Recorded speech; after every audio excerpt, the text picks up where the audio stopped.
It's not just you, Kraz. It's everywhere. Everywhere is way too fucking hot. It's the fun heat wave.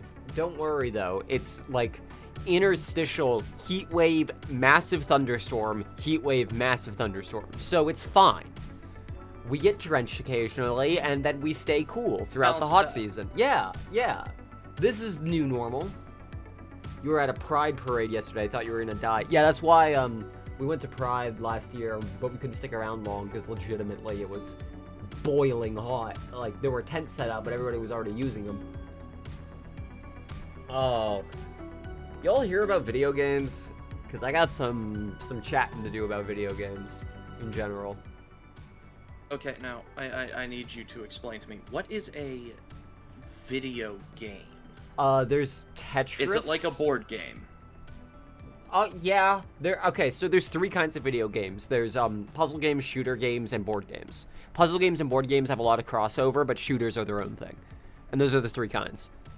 Hey, okay, interesting. Yes, only those three. You're playing a video game there, son. Interesting. Now, let me show you something. There's actually only two kinds of video games. Fortnite, shooter.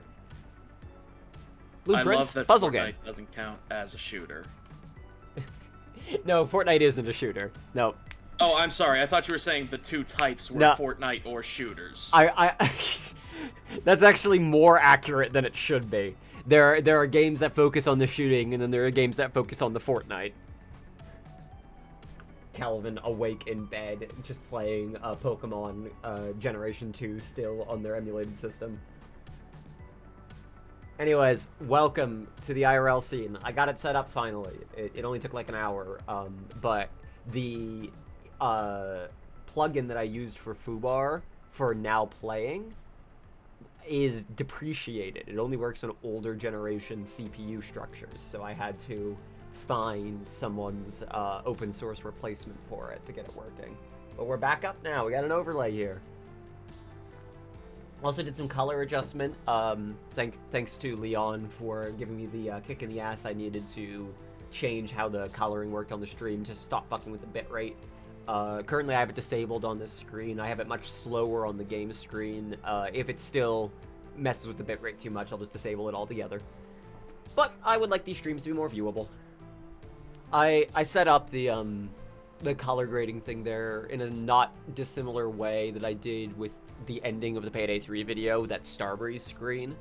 I really enjoy doing artwork with compression. I'm dead serious. Like, there is a stylization to the way YouTube does compression that if you understand what it's looking for and how to mess with it, you can do some really crazy, like, wave compression effects. If you watch the finale of the Payday 3 video on a mobile device or on a like with the screen zoomed out a little bit, it creates this cool like warbling effect that's like almost takes advantage of your screen's resolution and how it's hitting your eye. Like, it's like a magic eye painting. I did it on purpose. It's cool as fuck.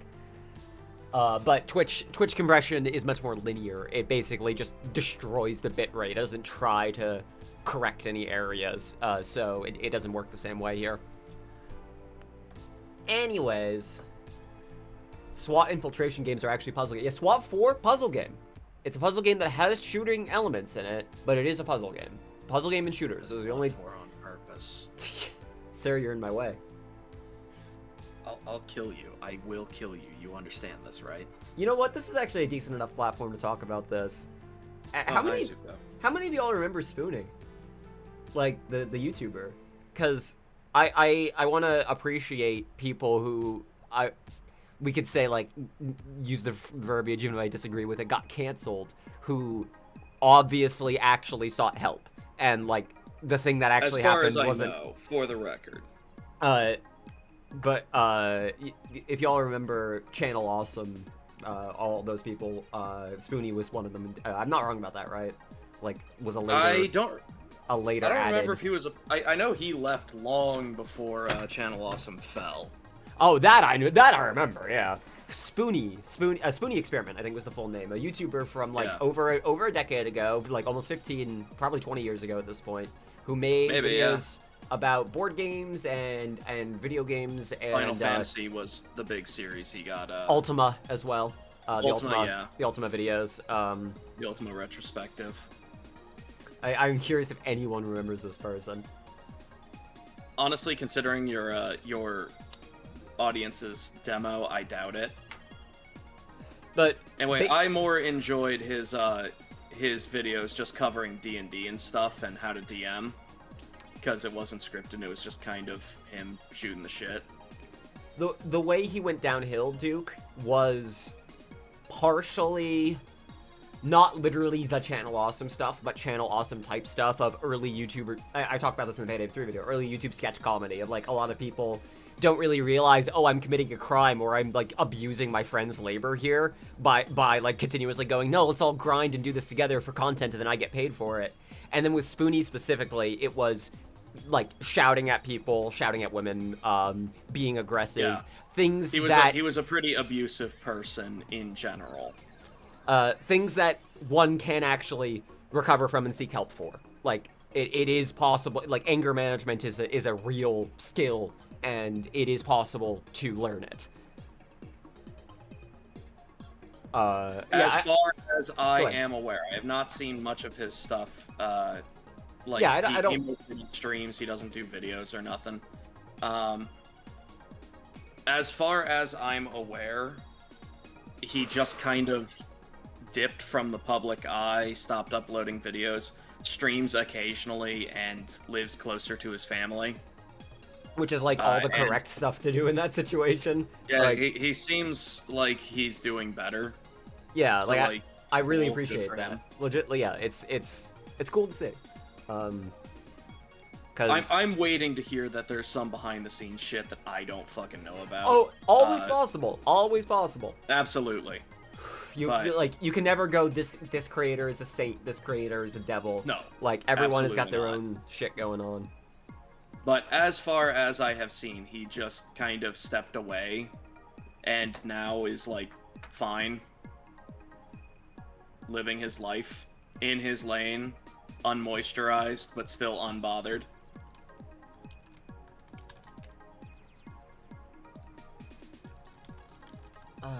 Just respond to messages. There we go. It is the best possible outcome to get help and to part of why I'm talking about this is because it's not like I am immune from going back through my old videos or my old media and seeing something that was clearly like, wow, way too aggressive, way too a cry for help. The way I talked to friends in my old videos, I am not a fan of. I am not a fan of how often I would casually say, like, you're an idiot, you're a fucking dumbass, like, what's wrong with you? I am not a fan of how aggressive I was. I'm not a fan of how casually mean I was in those older videos with some of the Rusty Chains people, when I was getting old footage of Payday stuff. Just like, man, I was shit-talking a lot. Like, why? And a lot of it is that I was doing YouTube instead of getting help. And that's what a lot of those people were doing too.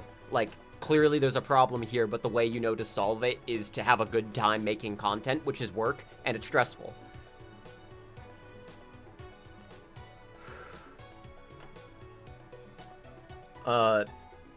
And I just have been thinking about that a lot more recently, because there's a phrase, there's an action that's taken that happens all the time, and people use it to describe the Payday 3 video, and I feel like we gotta have a meeting or a discussion about what it actually means to crash out. What we actually are talking about when we say, like, this person's crashing out or I'm crashing out over this. Because there's crashing out of, I am acknowledging I'm getting way too mad about this, but this is the straw that broke the camel's back for me.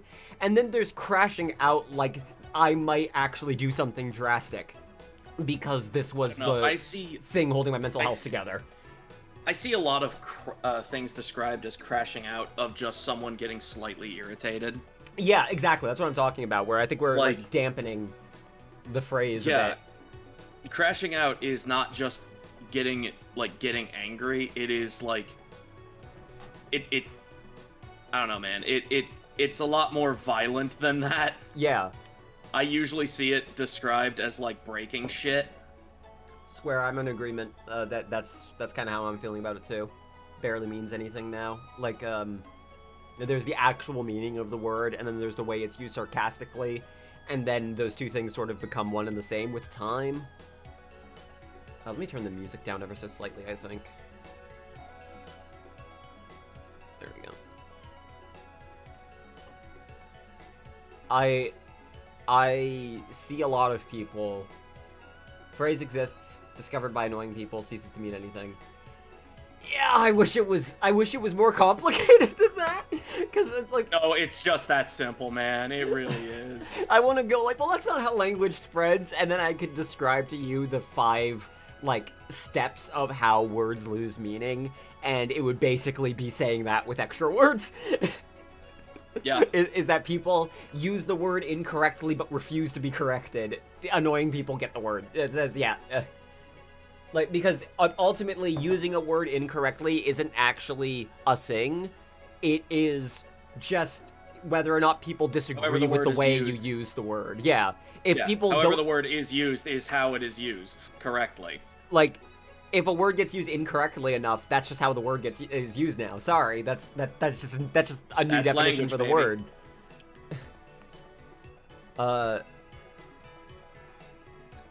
I see people crashing out over Payday, and when I say that, I mean actually genuine mental health issue over Payday. And I'm not talking about like what I did in the Payday 3 video of this is an emotional thing that I need to get out and talk about, and there's no other way I can do it but this. Like, a controlled environment. I mean, like, in real time on a live stream, questioning their entire life path and what all of this was for and why they're even still doing this over a video game update being a little glitchy. And that's crashing out. That's crashing out. That is hard to watch. And it is something that kind of needs to be addressed, because with Payday specifically, this is true, it's true of a lot of games, and I'll give some other examples in a second, but with Payday specifically, there were genuinely a lot of people who were doing a similar thing that I was doing in, like, 2017. My life plan is based around how Payday performs. I will do videos about this game, I'll do a video every week, every time there's an update, blah, blah, blah, blah, blah, and then I'll make some revenue off of that, whether it's your main job or a side job, using to save money, whatever. There are people who are planning their lives around Payday 3 not bombing as bad as it did, who then, if they still wanted to make content and they were prepared to make content, they invested in making content, pivoted to making negative content and just really, really ragging on every little thing, and then got burnt out on that fast. And it's basically the entire goddamn process I went through in 2018 with Payday 2 and realized I don't want to fucking do this. I don't want to keep doing this. And so I stopped and left. But it's really hard to stop and leave right now, especially when it becomes news when you stop and leave. If a creator says they're leaving the Starbreeze program or says I'm done making Payday content, it's like seen as them abandoning a dying game. Like you're somehow contributing. It's a cult. It's a fucking cult. It is a cult. I call it the Chapter Cult Classic for a reason. Like, it's a cult. And I wouldn't be going as hard on that language now were it not for the way people are really actually crashing out over Almir leaving. He's one man. He's a nice man. He's an entertaining man. It was a job. He's moving on. He doesn't matter in the grand scheme of things. Like, you can enjoy him as a creator, if you would like. That's a separate thing from this, like, weird, like, people are treating him like a family member is leaving. And that's toxic. That's really gross. Incredibly. It is not wholly Noli's fault. He is just the biggest example. That it is not, I don't think it's necessarily fair to blame Noli for it. He is just the person who got, like, he is the Almir of the Payday community, of the not employed people at Starbreeze, of, like, the one who is there most often, who people are looking to for information, who is the most knowledgeable, because I've been in that fucking position before, and it sucks. Trying to leave TF2. Yeah, that was the first time I ever thought about it, because I really related to watching Stir, the TF2, like old TF2 YouTuber back when Germa was just a TF2 tuber, like Germa versus Star, that creator who then went on to like commentating for Overwatch and like a bunch of other stuff. Seeing him be like, yeah, I quit drawing to pursue video making stuff, and then burned out on that, and then didn't feel like going back to art anymore.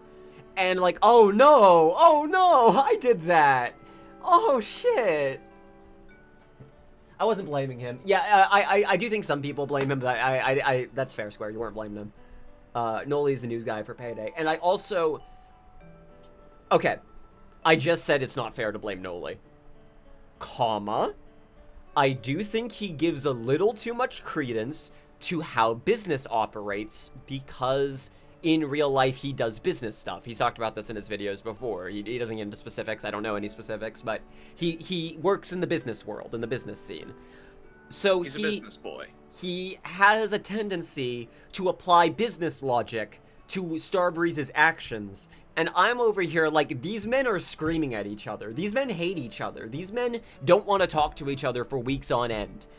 It's not just the corporate shit. It is also the emotional shit that is the problem. It is also people who refuse to talk to each other or are hostile to one another, or every time they have a conversation, it's with the energy of, hey, where's my fucking money?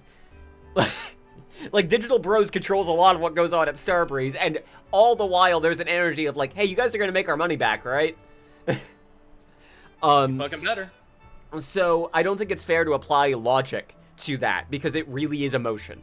Often it is emotion driving. So when people say these things like, I don't understand why they're doing this from a business perspective, the answer is the person who was in charge of that probably had a mental snap and had to go on hiatus for a month. Like, so, that's... maybe it's just me. But take it from someone who's seen and been involved in enough business deals. Businesses aren't logical. They aren't. They like to behave. They like to pretend they are. They like to project they are. Well, yeah. They're logical in the same way that a bunch of Reddit atheists are logical. Which is to say they're the most emotionally unstable people on the fucking planet.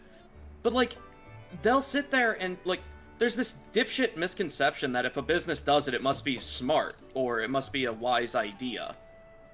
And no, well, they're businesses. They're run by people. People are stupid. We do stupid things. People are stupid. People are emotionally driven. People are, and I really want to drive this one home, people are petty. People... Oh my god, yeah. People will take actions in businesses that are the result of them going, I don't like the way this company treated me 5 years ago. Thank you for the bits, Duke. Thank you for the cheer. Gotta go enjoy the stream, be gay every day. Always, fucking always. Thank you so much. What? I'm not gay. What? But we got married. Oh no. Is this how I find out?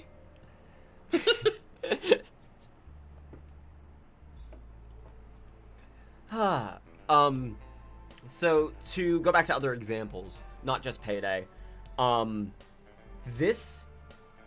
Actually, hang on. Businesses are logical the same way that economists are scientists.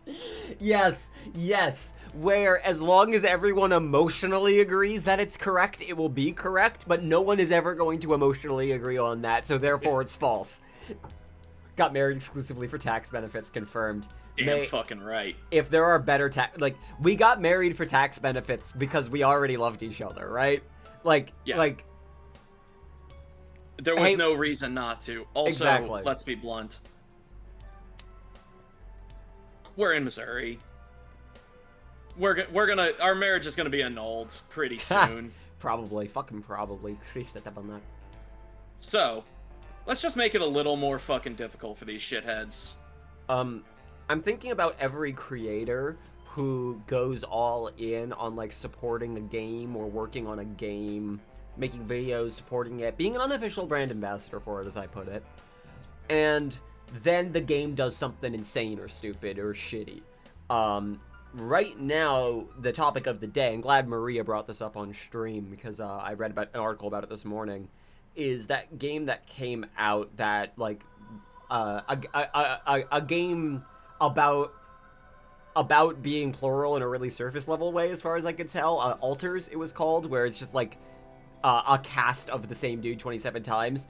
It's like someone who read Mickey 7 and went, maybe I could make myself that. But people are discovering in the flavor text of translations of that game, there was in English, like, text, like, on monitors that would say, like, sure, I'll give you a more scientific version of it that focuses on astronomy facts. They were using generative AI and just didn't disclose it. Like, a bunch of that game was written and translated using generative AI, and they left a whole bunch of the prompts in-game and just didn't notice, because why would they? And I'm just thinking about people who make a video reviewing that game and can talk about how, well, it didn't have the AI tag on Steam. So if you are someone who cares about that, and then you find out afterwards, like, the time I can think of that I experienced that is there was a game, some of y'all probably remember this, Ion Fury. I streamed that. An old school boomer shooter build engine type game. Really liked it. I had a lot of fun playing it.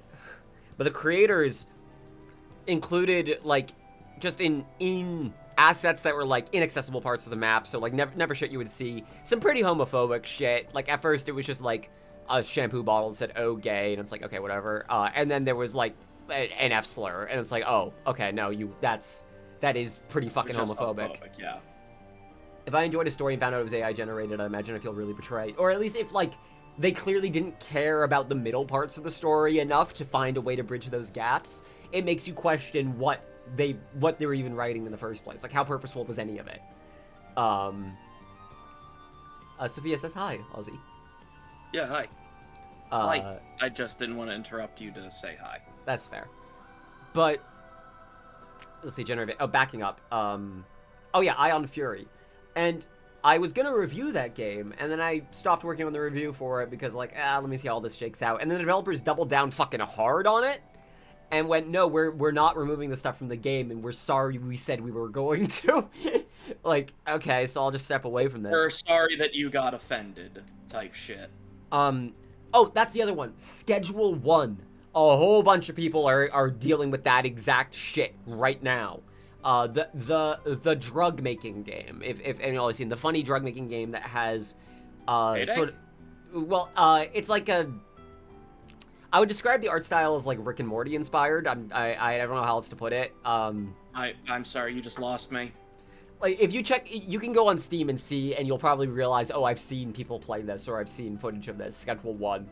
Because it's streamer bait. It's a funny game where you're a drug dealer, but it also has a lot of actual mechanical intuition in it. It is obviously made, or at least the creators talked to people who have actually dealt drugs before. Like, there is a lot of little nuance in it that's genuinely neat and, like, interesting. It's a drug dealing simulator. It's also got... Yo, L, thank you! Thank you for $20! I really appreciate that. Shit, thank you! That goes towards the differential for the for our fucking power bill, despite our power constantly cutting. Oh, I forgot I turned on the fucking voice. That's right. Jesus. Thank you. Oh god, that hi is gonna haunt me. Hi. So I don't have the stream audible, so I didn't hear it. There are in Schedule 1. There is a shop area. There's a Chinese shop that has a workshop station above it that is called a Chinese sweatshop. Despite not being a sweatshop, they just use the language of sweatshop because it's Chinese. And when I saw that, I went, oh, that's kind of eh. And then I saw the blackface weed and went, what? But there was also the whiteface weed and the weed that transes your gender. And I'm like, okay, so they're just going all out with it. It's sardonic. Okay, sure, whatever. And then it's anything that's trying to emulate Rick and Morty. The thing that made me go, oh, you're just racist. Okay, was there is an achievement for selling somebody drugs and then pickpocketing those drugs back off of them called Indian trade. And like, okay, you're just racist then, is the thing. The thing is that you're just racist. Like, there's no commentary there. There's no don't you see that we are referencing this, like, absurdist thing people think in real life?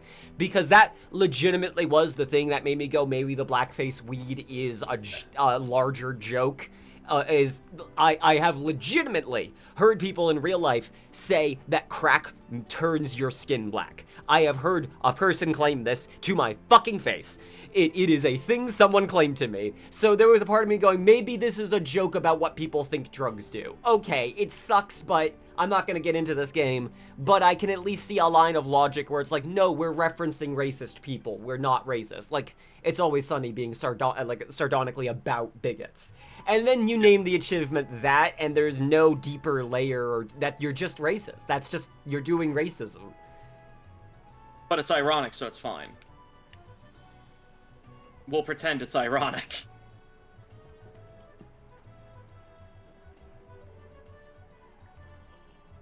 Crack does a lot of things, but it doesn't cause necrosis, the only way your skin can turn black.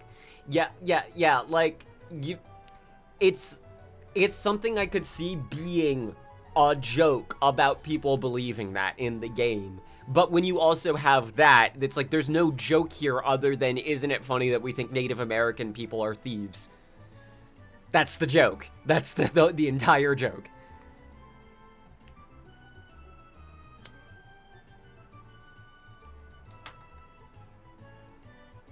It's like with Crime Boss when they have like the I hope Wiz drops the soap bit in the campaign, and then like if you fail that mission, the payoff to the joke is Baker saying, "Well, B, he really did drop the soap," and that's it. The joke is that he was raped. Do you get it? Isn't that funny?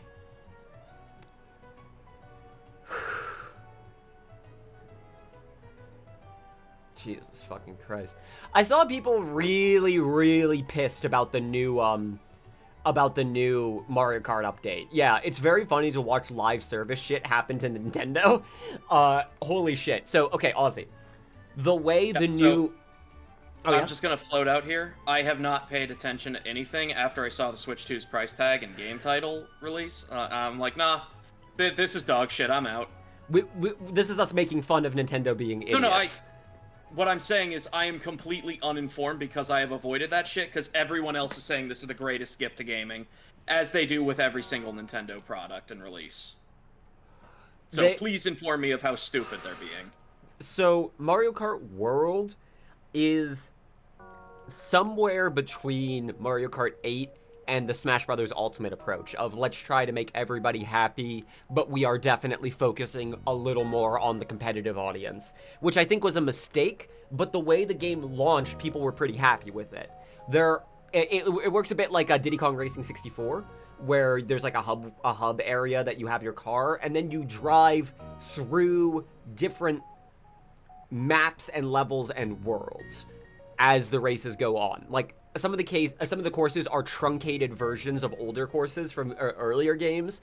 It's meant to be like a time travel, or not literally time travel, like a history sort of thing, like going through all the different, literally world tour. That's the idea. However, there are some courses people just don't like in those, and they just want to veto them and skip them and move past them. And if chat, if there's further nuance to this, please give me the correction on it. And people would just veto those courses or skip them before. Like, you would just only pick the courses you actually want to go on. So, essentially, people were basically playing the game the way they used to play it, of just pick the map you want to play on, with extra steps of... I mean, that sucks, but also, I have courses that I don't want to fucking play on. I get it. And I also get appealing to the person who's like, just give me some maps. I just want some maps in a row, and I don't want it to be the same every time. I understand appealing to both audiences. The new update made it so you can't skip those anymore. You're gonna play it. Whatever map it gives you is the map it gives you. And people are so mad about this that they are boycotting the game. Fuck, really? Okay, not quite. Sophia, there's more context to this. There's more context to this, apparently. So please correct me. I am only reading about this from articles. I have not played it, and I have not watched it be played, so I do not... They change it so the random choice can also sometimes just result in a connecting map. So is it that people didn't want to play the connecting maps? They wanted to play the full courses only? and they didn't like playing the, like, you have one, it's one longer lap. Okay, yeah, so you know how in some of the Mario Kart games there were courses that were like, and it, like the mountain map, the Wario Mountain, I think it was called. That's like, instead of it being laps, it's one long course. Imagine that, but shorter, and it's just like one progression through level. The way it works right now is like 2 laps are spent driving to the track, and the final lap is the actual track. See, I love those one no lap tracks. I love that. I enjoy conceptually the way this is set up. However, in versus race, or if MP race randomly picked, it's just a standard 3-lap race. Okay, so now you can get those connecting maps in random as well, even though when players were selecting random before, what they wanted was a full random course. So for raid reference, since you all are probably there for either Maria's stream or my stream, this kind of would be like if you were doing random maps in a row and just got the city maps, where it's like some people like the city maps, but other people just want to play the actual full maps. And updating the game so that like give me a random course button can also give you essentially just a road to drive to a course, even though it's still technically a course. It's just a little simpler. It is very interesting to watch Nintendo go, oh no, this is not how we want people to play the game, so we're just going to change it. And then be like, wait, a live service game means that people are going to yell at you every time you make a change? Oh no! People always voted random because they didn't want to do the driving bit. I see, because if you picked a course, then it would give you the laps that connect you there. But if you picked random, it wouldn't know how. But now picking random can also still give you the laps to get there. So people were skipping entirely the driving to the course segment the first 2 laps by choosing random. It would just bring you there. And now you have to still do the driving in between. Okay, yeah. So now random has more content in it, but as a result, players who just give me a map, just give me a core standard Mario Kart. Like. Yeah, it's not how people were trying to play the game, despite it being the intended play style of the game. Man, this is an everyone sucks here scenario, if you ask me. I kind of agree. Like, I think people are complaining a little too hard, but also it is very funny to watch Nintendo make the easiest mistake in the world that any live service dev would say, no, you have to ask first. Like, Splatoon got this right. Splatoon had missteps, but they would have polls of like, okay, what should we nerf? Which of these weapons you want us to nerf? Like, which one you want buffed? And it's very funny to watch Nintendo go, you're not playing it right. Play it like this. Oh god, they're mad. No. I mean, that's what they did with Smash Brothers. You played the game wrong, so now you don't get it anymore. So, that's the entire design philosophy behind Smash Ultimate, after all. Or, not Smash Ultimate, Smash 4, you mean? No, it was Smash 4 was the first compromise. The one on the GameCube. Oh, Melee. No, not Melee. The one after Melee. I forget their names. Brawl Yeah. was the Wii That's one. Why that they was trying to compromise the party. Oh, yeah, absolutely. Because they fucking hated people who were taking it seriously. Specifically, Sakurai, whose, side note, apparently that comment about him talking about AI was mistranslated. He was still yapping about generative AI, but it wasn't as bad as the translations were making it out to be, so fair warning if you've heard about that. Oh, is he an AI guy? It's hard to tell. He might have just been saying it's a thing people are trying, but the translation made it out to be that he claimed generative AI can massively improve productivity. It might have instead been he was saying this is a thing people are claiming, but the translation was AI translated. So fucking... Yeah, that tracks. But yes, Brawl... Listen, if Sakurai became an AI guy, it would make me the happiest man on the planet, because I hate that dude. What's that one meme about a micro celebrity you hate for petty reasons? Yeah. For petty reasons, giving you a legitimate reason. I had that with the Bayonetta dev. Please give me Sakurai too, please. Not everything is AI. Not everything is AI. You sound like my mother.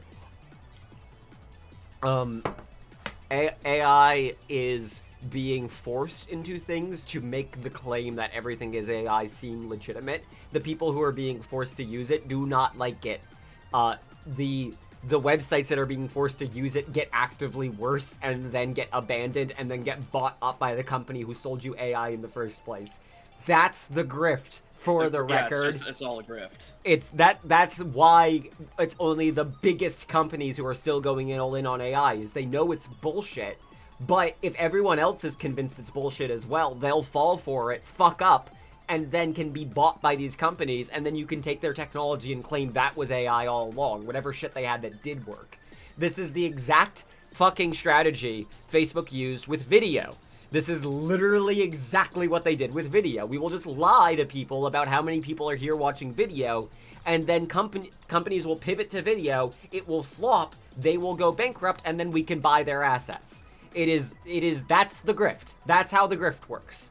That's the grift to get in on. That is why a lot of companies at the top continue to go in on AI, even when internally their documents that get revealed show that they know it's bullshit.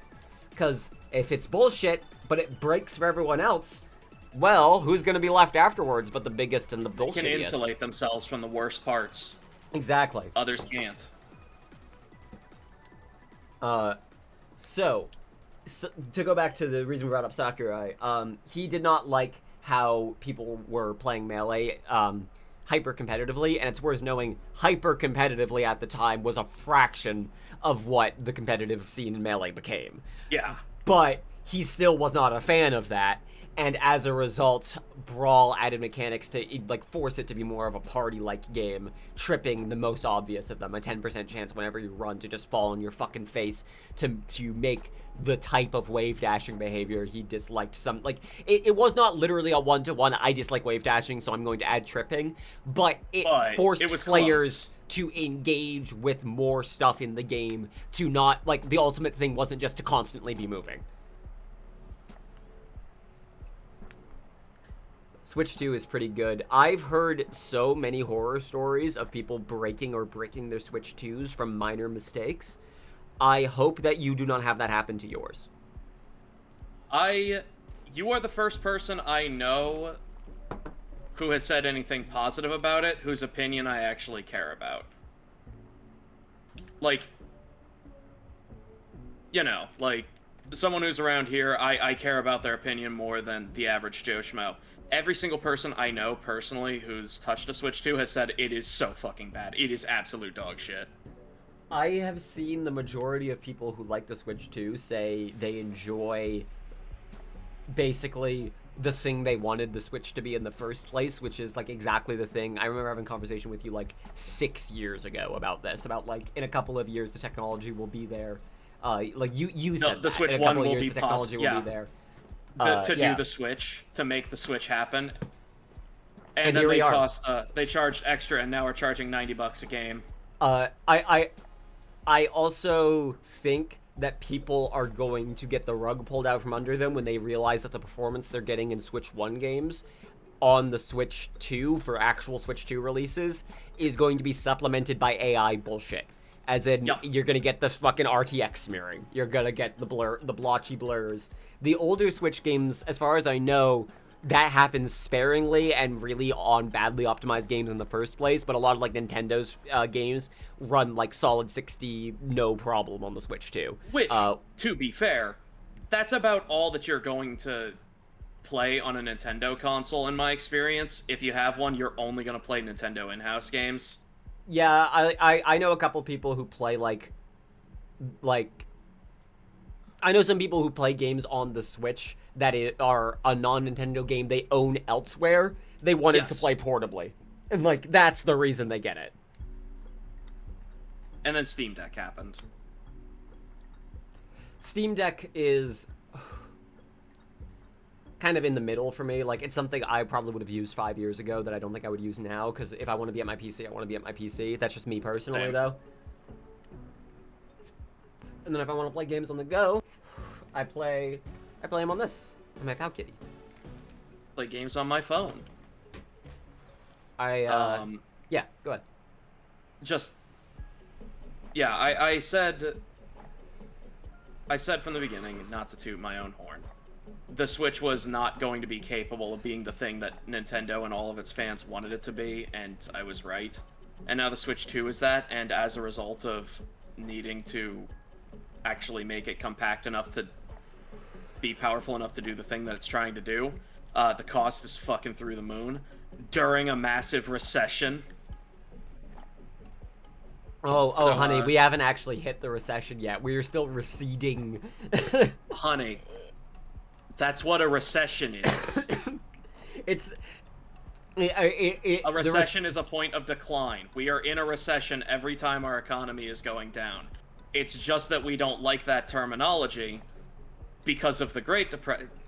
Economics is a whole other thing. Because of the Great Recession in 2008, well, yeah. Because that was a depression. That we called a recession. They called it a recession because of the Great Depression. So now, anytime we're in a recession, like now, we don't call it a recession because that makes you think of the Great Recession.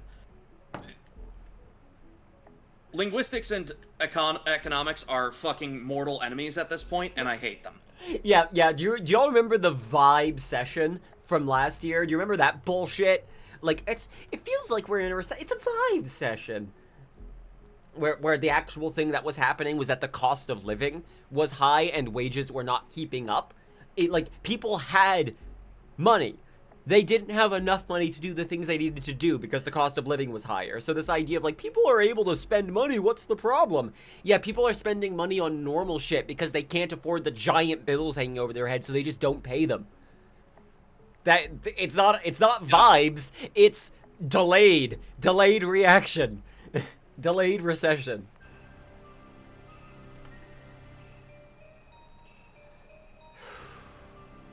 Kid Icarus Uprising port would convince me, though. I would really like to play Kid Icarus Uprising on something that does not give me carpal tunnel. That would be great. I like that game a lot, but Jesus Christ, playing on the 3DS hurt like shit. The control scheme for that game was maddening. I didn't read the article, I just saw the headline. I should have read the article. I saw the original Star Fox creator and designer say that he was very thrilled to stop working at Nintendo. Good. Which is fucking hilarious. I would be too if my my flagship series was just sidelined forever. Ever and ever. Of course, they didn't know that at the time, but... No, obviously not. But at this point, yeah, retroactively, I'd want nothing to do with Nintendo ever again after that.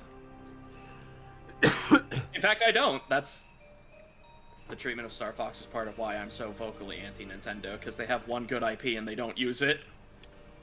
I will say, DK Bonanza looks like a game I would like. That and Captain Toad were games that Nintendo made that I went, oh, this kind of reminds me of when Nintendo used to make shit. I went, oh, that's interesting. This is cool. It might come out and be dog shit. I also know it's really funny to be really Captain Toad. Captain Toad was good. Captain Toad's a good game. It's a good puzzle game. Would recommend. Steam Deck's the main way you play stuff because it's the best to get the most value out of games. That's not as expensive as a whole computer you wouldn't be able to afford. I totally feel that. Yeah. I also have seen a lot of people say part of the reason they get a Steam Deck is to specifically, they don't care about modern performance for games. They want a system they can go through a bunch of their older games with without having to do all of the nightmarish, getting everything configured to make this one older game work with modern input on a modern Windows system. Having it, just either work or not work. Old Fallout games, old shooters, old, console ports of games to PC. It's a pretty good way to play shit like that, where it'll just work. If it's compatible, it's compatible. Instead of oh, this doesn't work on Windows 10, you need to install Joy-Key to get this to work, Steam controller doesn't quite work for this, blah, blah, blah, blah, blah, a whole bunch of shit. It just works. You just launch it and it plays the game. And the controls are right there.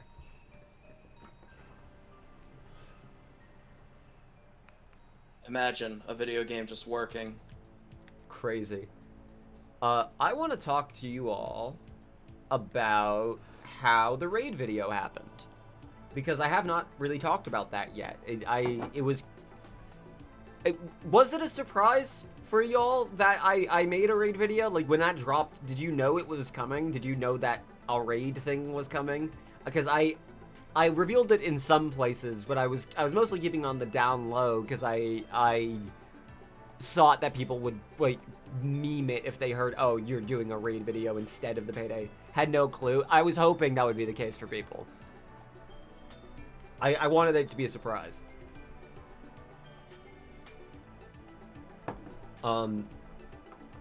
Like, oh, actually, I want to talk about this first. Recently bought a broken 3DS XL and opened it up to replace the top screen, then modded it, partially because you wanted to try the XL instead of the original model, and partially because I was scared trying to mod your original model, and you thought the process repairing would be interesting. Yeah, I kind of went through that whole song and dance back when I modded my GameCube controller. Of like, this is a controller that is not something I care about enough that No, it's all good. This is something I want to talk about too. It's not something I care about enough that if I were to break it, I would like be devastated. But I care about it to a point that I would like to try and mod it. It's kind of honestly the same way I felt making Payday the Heist mods. Of like, if I horribly break this game in a way where I can't launch it anymore, I will not be out the worst thing. But if I can mod it, then that's cool as shit. Versus, like, trying to mod... If I were trying to mod Payday 3 and I fucked up in a way where I couldn't launch the game anymore, I'd be like, well, shit, I'm gonna have to figure out for work purposes how to get this working again. I think you mentioned on stream at some point, disclaimer. Oh, yeah, that's right. The article also had the disclaimer that made it pretty obvious it was gonna be a raid video. But Ilya shot me an ad on Discord, like... 2 days after I posted the Payday 3 video. It was like pretty shortly after I posted that video, and I was terrified. I legitimately thought I was going to hit accept, and the first thing I was gonna get was, what the fuck? Like, I really thought he was gonna be like, hey, I don't appreciate what you said. And it was exactly the opposite. It was instead him thanking me for bringing up a lot of stuff that he had forgotten about and for being so thorough, and saying, if you ever want to talk about what happened, hit me up and we can talk about it, not even for a video or anything, just want to talk. And I was like, I was at that point about to go visit my family, like I was like about to go on a plane, so I'm like, yes, I will let you know I'm about to go on vacation, but I will let you know. And then sat on it for a while.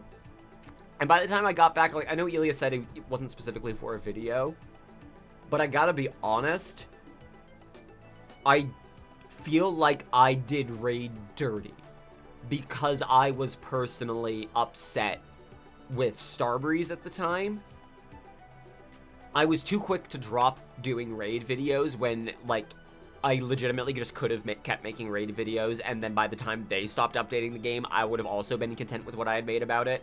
Like, if I'd stuck it out, like, another couple months, then it would have been the same way, but I wouldn't have felt like, you know what I was talking about earlier with Payday 3, of, like, when, like, Red Archer Live or whatever says they're done making Payday 3 videos, or, like, they're not gonna be a Starbreeze partner anymore, and it becomes a big deal, becomes a talking point, like, you're killing the game! I kind of felt like I did that a little bit at the time. And then I fell into the easy jokes about Raid, of, like, shitposting about, like, how it was a bad game, because it was easier than actually critically addressing what happened. And I think I do not want to get up on my high horse about this, but I think that is the thing I am providing. Power through it. I think that's the thing I'm providing to people like Ilya and people like Almir, who said he watched the video. People who otherwise might not have ever gotten the ability to look back on everything that happened, because it's not like it was archived directly. You would have to do what I did and, like, research dead links and from people on Reddit posts or Steam community, like, be in Internet Archive looking at old arguments about people talking about what outlines are the best in Payday, and someone links to a post that Simon made about something that is now long since been deleted, but because they linked it there and quoted it there, it still exists. Shit like that. Like, stupid shit like that, to be able to unpack, like, oh wow, this company fucked me over. This company abused my labor and abused my passion and fucked me over. Like, I got paid well to be a punching bag for this company for over a decade. Or in Elia's case, I did not get paid well to make free payday promotions because I did not know this. Even after finishing the Raid video documentary and releasing it, I did not know this.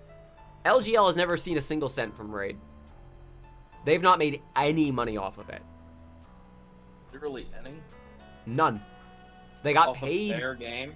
They got paid for the work of doing it. Like, they got paid for the payday stuff they were developing. They got paid for developing a product that was being published by Starbreeze. But Starbreeze takes the money because they have agreed to a revenue split. And it hasn't yet hit the threshold of making back marketing costs, so Starbreeze just takes all of it. I did not know that until the Mug team said that in chat the other day. I figured they wouldn't have made much, but literally none. They have not seen any of the money from Raid because the contract that they signed with Starbreeze gives Starbreeze 50% of the revenue until it makes back its investment cost of $8 million, and 50% of the IP. So they also have control over what happens to the game. And as a result, they can decide where the money goes. Like, they own half of the game. They paid for the game. They get to decide where the money goes. And even though LGL developed the game, they don't make money from it until the game has sold enough to meet that threshold, which I don't think it ever will, unless the contract gets changed. And the contract's not going to get changed. I sincerely fucking doubt it, unless Adolf turns out to be real amicable. I'm not even talking about, like, kindness or anything. I'm just saying, like, who's going to bring it up? Yeah, like, it would be foolhardy for anyone to bring it up, because, like, it's sort of a matter of you're lucky to still have a contract at all, and that sucks. It's a terrible position to be in. Yeah. But when I started making the Raid video, the shorthand title I had for it was The Gist of Raid in 2025. I am glad I did not stick to that title. Same. But that was the plan, was I was just going to surprise bitch I'm making a Raid review. I'm actually going to back it up even further for a second. Let's go behind the scenes for a second. The original plan, I'm dead serious, I was committed to this for like a good 3 weeks before I decided to pivot, was I was going to, on April 1st, release a review of Crime Boss Rockay City. And the joke was that it was just going to be a review of Crime Boss Rockay City. I was going to do the gist of Crime Boss Rockay City. It was literally just going to be a review of Crime Boss, and that was the whole thing. That was the entire thing. And then the shit with Kirsch happened, with the VTuber who has thoughts about Tucker Carlson. That made me go, you know, I'm not gonna touch that with a 10-foot pole. I don't feel like installing 90 gigabytes for a bit just to potentially become a target. I'm just gonna not. And then that left the opening for me to go, well, Ilya had that opening offer, and I still kind of, like, have retrospect feel bad about what happened to Raid, and it's still getting updated. And I did not know the story behind how the Mug team got there, because it was kind of obfuscated a bit. And the reasons it was obfuscated a bit is because Starbreeze was kind of themselves confused about what was going on. And Mug wasn't exactly in a rush to clarify, which is fair. So I reached out to Ilya first. Again, he had already reached out to me, and I said, like, hey, I'm going to do this video. Do you want to do an interview? Let's set a time. We can just talk. You can tell me everything that happened, but I really want to focus on Raid specifically, on what happened with Raid. And then we talked for, like, 2.5 hours, 3 hours. We talked more than that, but, like, stuff that was recorded. And the order in the video of our conversation is, like, barely the way that the conversation actually went. Like, actual like thought to sentence, all that's intact. Like I'm not like putting a question and a different answer or anything like that. I'm not rearranging. I'm not making Ilya say things he didn't say. But it was more of a conversation than an interview. It was a little more scattershot. There would be times where I would bring up something that happened at Overkill, like in the 2010s, and then it would bring us to a topic about Raid's development. And then I would take the second half of that and move it to the chapter where we talk about Raid's conceptualization and development. It was genuinely difficult to do this in a way where I still felt like I was being completely fair to the points Ilya was making, hence why I tried to get ahead of Ilya saying, like, influence from publishing. That's why I really wanted to make clear, like, he is not blaming publishing in their entirety for what happened to Raid. Because I felt like Ilya front-loaded a lot of that, but he front-loaded it in a conversation that made way more sense to put after all that context. Otherwise, I would have had to have a part of the video where I explain the context in narration and then cut back to what Ilya said. Like, the way this video would have been even longer if I didn't reorder the conversation. And then, just exactly as it happened in the video, Ilya said, you should reach out to the mug team. And I went, okay, I will. And I talked about this on the stream before. I was worried about dragging all of the Payday community's perception of me onto the mug team. But they were very chill, very understanding, and they have dealt with worse shit than I have. In regards to community members just being asses. Like, not in the Raid community specifically, but if you're a fucking diesel engine engineer, you're gonna get people who just assume you're an idiot dumbass, despite all evidence to the contrary. So then I reached out to them, and we set a time to play the game together. And then, basically, I edited for 3 months. I think that was... Hang on, let's see. End of March, April, May... Okay, so like 2.5 months.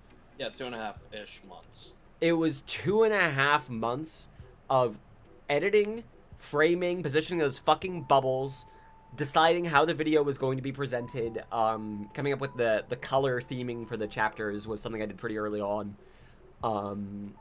Separating the chapters with the titles. There was originally a couple of other chapters in there, but then I realized the video was going to be a bit shorter, so I didn't want to commit that hard. Originally I was going to have the mug team thing be 2 chapters, but it made more sense as 1 long chapter. A lot of decision making going into how do I present this story in a way that will not bore a Payday audience, but will also still make sense to a general audience. And the answer I came up with is give the most overview, oversimplified explanation version of complicated shit, adding on screen, if you want deeper context, it's in this video. You can go watch this, because if I just reiterate shit here, we will be here all day and the video would have been 4 hours long. Like, if I had to go over, here is what Bo did to the company, here is how what happened with Walking Dead. If I had to explain all of that shit in the Raid video, it would have taken away so much. Oh no, I missed a call from Becky, from our neighbor Becky. Oh shit. Ozzy, could I ask you a favor? Yeah. Could you go check on her, just make sure she's okay? I mean, you want me to call or just?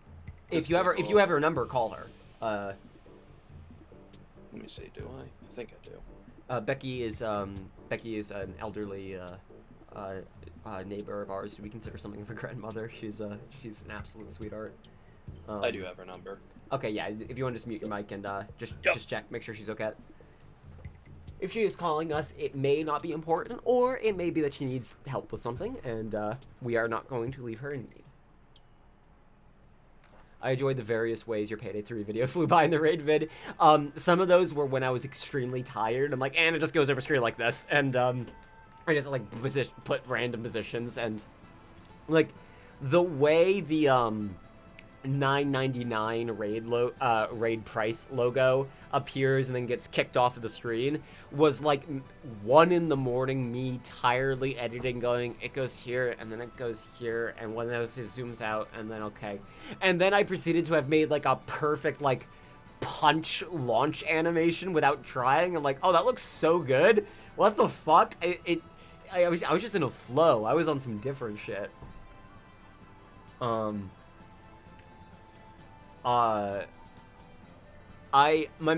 barometer for my videos, as per usual, is always, do I think my dad would understand this?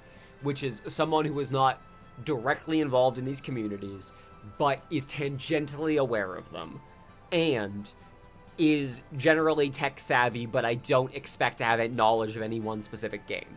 If I think it would all make enough sense to that person, to the point that also if they had further questions, they would have everything they need to look up what they need, of like, what does this term mean? I can just look that up and get a pretty clear answer. Or if you couldn't, then I try to have it on screen. That is my metric for information for the videos, and I think I've hit a pretty good sweet spot with the raid video. I think I would have done some of the Payday 3 video differently, especially the Grin chapter. I would have cut down on some of the tangents in there a little bit. I think I would have probably shortened Wi-Fi by about 30 seconds, and I would have spent a little more time on their bankruptcy period. The points that were important, I should have emphasized more in the video, if that makes sense. Like, I spend more time on the thing that's more relevant for the video. Because if I am trying to, with my videos, have larger meta-narratives in the chapters. Like, if... I don't know whether this is obvious or not, but when watching the Payday 3 video, watching my Back 4 Blood video, watching, like, the Walled Garden video, or the Raid one, I try to have each chapter in them have a closed narrative of a sort of niche specific topic or thing. I did it way more blatantly in the Walled Garden video, where I tell a story at the beginning of the chapter that would be the point I'm trying to make. So, like, for the Raid video, the Overrider Files chapter was about how does a modder become a developer, hence the name. That's what that chapter is about. How does a modder turn into a developer? The directive control was how does a game get conceptualized, and what does a director do for a game? Like, jerry-rigged is how does a game get messed up in general? Like, what are the mechanisms that go wrong during game development that lead to mishmashed products? Professional Players is about being an unofficial brand ambassador and how that feels, how having to work to promote something that you didn't actually get to directly work on yourself, but you're just being told this is how it's supposed to work. And whenever you do get creative control, it's almost like you're now getting away from the thing that people actually liked about what you were working on. So, like, the more you try to make it your own thing, the more people flee instead of actually sticking around. That's what that chapter's about. Sidewinders is its own closed narrative of everything I just said in one chapter. It is that entire narrative told again, like back to or front to back, like the exact same arc told again. How does a modder become developer? How does one conceptualize working on a game? What are the things that go wrong when working on that game? How does it feel to be someone who is unofficially working on something that you are promoting and didn't really create in the first place, but are still expected to be there?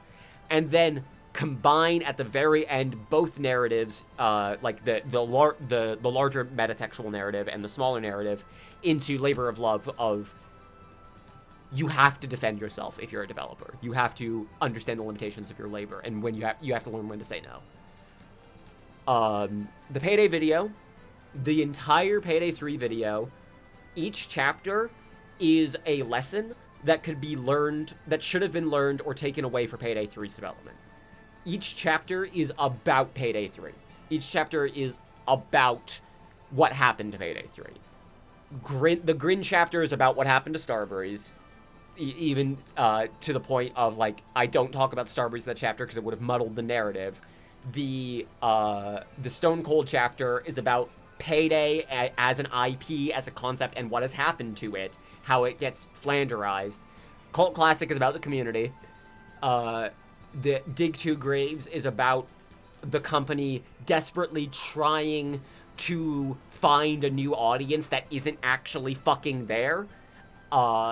and divorce development is about right now, is about how 505 and all that shit is still indirectly affecting, or sometimes in Digital Bros case, directly affecting Payday 3.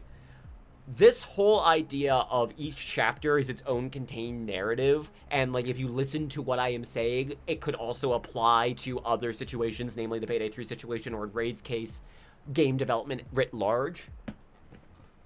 I got this idea from It's Always Sunny in Philadelphia, from the way the more recent seasons tell stories, where they will have an A plot that is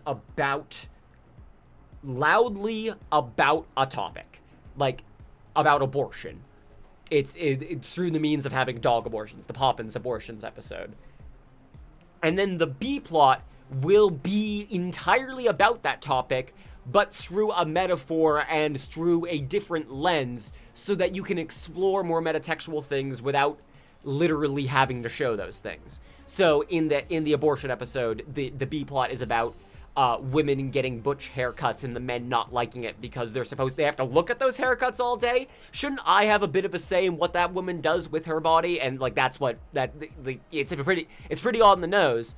But they also did this with the global warming episode, the climate change episode, where you have the A plot that's literally about climate change and D being a climate change influencer, and then the B plot that's about the bar running out of resources as the heat rises and it starts to flood, and it is metatextually about it. I think that is a good way to get people to actually learn lessons from stories instead of just hearing a story and going, damn, that's fucked up anyways, is to tell the story in, you have to tell the story literally at times, but you could choose certain phrasing, certain words, certain examples, certain things that you point to and highlight to draw parallels so that the audience will go, hey, I see what you're doing there, or hey, isn't that just like this other thing? And then they will be the person who has made that connection, who has learned that thing themselves. Instead of having to be told it, they come to the conclusion themselves of, oh, I guess it's a bit like that, isn't it? Like, there are times where I'm super on the nose about that in the Payday 3 video, where I talk about if people can't launch it doesn't matter how good the game is, if people can't launch it, they can't fucking play it, or, it doesn't matter how good the developmental screenshots you send along are, if you lose people's trust like that, all of this is about Payday 3. And the Raid video is the same way, where the way I'm phrasing it is also about Starbreeze as a company and about the game development world right now in general. It is written to try and teach a lesson without literally just being a teacher at you. And instead, let's tell a funny story where I crack jokes and have side tangents that allow me to talk about these other things that otherwise wouldn't have been present in the narrative, but I do need to talk about. Like, every tangent in the Payday 3 video is brought up for a reason. The wife arm shit I bring up to say, these are the kind of writers that we have, and this is what happens if they're not kept in check. And then I close the loop by, like, hey, is this the machine they use to put the wife in the arm in the Payday Secret thing, where I can have the audience member think, oh god, this is like the wife arm shit. Wow, this really is like the wife arm shit. And make that connection themselves instead of me saying that, instead of me just going, this is almost as bad as wife arm. It's much funnier if I just make a joke that makes the audience member go, ha, it's funny because it's true. This is a peek into my creative process. I hope it is useful. Also because I don't think Ozzy is back yet, so I'm rambling and hoping that Becky is okay. I'm gonna check my messages. Just gonna check my messages. It doesn't say anything. I'm sure it's fine. I'm sure Becky's fine. Everything good, just chatting with Becky. Cool, great, excellent, lovely.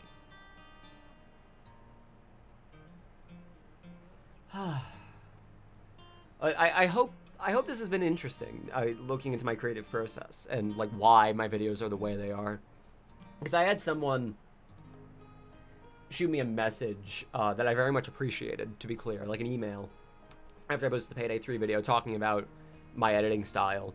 And one of the things that he mentioned in it was, like, you go off on a lot of weird, like, tangents that are aside from the point. And I tried to gently explain, like, or I am bringing up topics that are things that are going to be useful later in the story, but if I were to not bring them up until the point at which they come up, then I would have to, like, pause the momentum of the story to go on a side tangent to talk about a totally unrelated thing for a second so I can explain that before we get back to the momentum of the story. So I instead try to interject them at, like, lulls in the story where, like, nothing interesting is really happening. So instead we use humor to bridge the gap there. Like, it's okay for people to not notice this shit. At the end of the day, the goal is for people to not notice it. The goal is for people to watch the video and, like, feel smarter afterwards. Like, oh, I've thought about something I've never thought about before for the video game creative process. And I think that's a much better response to get than I just feel like I was lectured at for 3 hours. Which some people are still going to feel like they were lectured at for 3 hours, and that's okay. That's okay.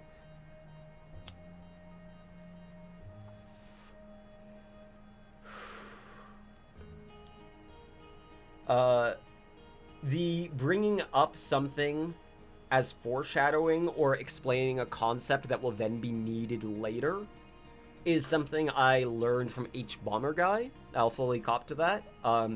He made a bit out of it of, like, foreshadowing is a literary device in which, like, that whole thing. But I realized, like, oh, you absolutely can do that, though. Like, I can just make a funny joke about... I'm trying to think of an example for the Payday 3 video. The French stuff. Like, making jokes about the French. I chose that specific Bo comment because he had the just take a hint from the French thing in it. That whole thing. Because I needed to bring that up so I could drive home this weird obsession Bo had with France without having to literally say, and Bo is obsessed with France, by the way, for some reason. So I could then have it come to the point, like, use the example point of Les enfants dimanche l'échappée, the affair of the diamond necklace. That whole thing, bring up how it's just some bullshit they've heard before that went, that would be cool, and they mix it and match it together without realizing that you're saying an absolutely fucking insane and borderline anti-Semitic thing with all of this weird Diamond Hitler shit. But if I literally just have an aside of this is why this is problematic, people are gonna click off the video, right? Like, people already did that just for bringing it up in the first place. So I instead try to gently introduce, like, all of this weird obsession stuff Bo has beforehand so that I can then get to it. Like, the same way with bringing up Fat Shark in the video. Like, Fat Shark continuously comes up in the narrative of Payday, but I can bring them up passively through means of talking about the Bionic Commando games, which is why I talked about Bionic Commando Rearmed and Rearmed 2 as separate units. And then had the bit about Bionic Commando 2009 and all that. Like, I could have just talked about them as the Bionic Commando Rearmed games and then saved some time, but I needed to bring up that there was another development studio here and that there was a level designer who was clearly competent working on these games who didn't get to work on the second one, and a different studio did instead. So, by going on a small, kind of unnecessary tangent, it saves me later having to explain who are Fat Shark and where did they come into the picture. I wish a lot of people's main takeaway from that video wasn't Starbreeze is responsible for the Capitol being stormed, especially when I specifically say we can't blame Payday 2 for that. But I also know that people's critical thinking shuts off the moment they feel like they are part of the group you are accusing of. Even if the only reason you would assume yourself to be a part of that group is if you've thought about it a little bit. Is it, like, legitimately, anyone who is like, how dare you accuse Payday 2 of inciting January 6th, is saying that because they at some point have had the thought in their head, lol, this is kind of like January 6th. But obviously those two things are unrelated, because they are. They are unrelated. It's just not a fucking straight line, obviously not. But if that thought has occurred to you before and you think that's where I'm going with it, your brain will shut up and you're like, no, I've already thought about that and ruled it out at the exact point that I am saying. Now, to be clear, I'm not saying this. So, but yeah, a lot of people do seem to think that I blamed Payday 2 for January 6th, which is a bonkers ass thing to think. Like, seek help if you think that. Jesus fucking Christ.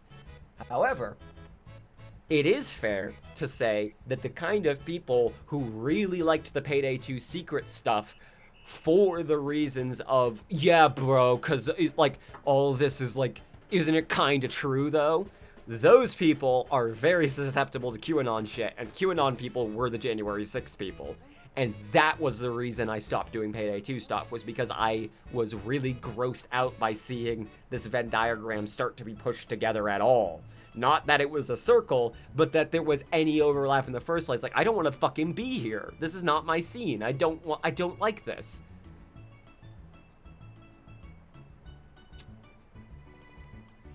It was the same way with my punk friends as a kid. You make friends with punk people, with people, like, counterculture people, like, yeah, let's go, fucking burn down some, like, trash in an old, like, scrapyard, and, like, shoot airsoft guns at cans. Like, okay, yeah, cool, that's fun. We have a good time doing that. And then one group member is like, yeah, dude, we should go, like, burn down the factory. Like, no. What the fuck, dude? That's an insane escalation. This is based on a true story. You have to acknowledge when a line has been crossed and, like, okay, this storming the White House and going under it for the aliens that are there. Like, I know people who think this shit unironically. I don't feel comfortable existing in a space where we're parodying it so close to the point that's like, can we maybe market to the people who are experiencing psychosis?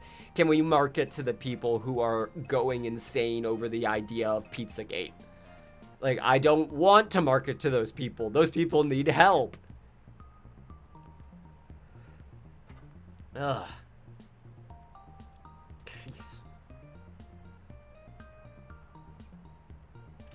I hope Bunny's okay. Becky's okay, too.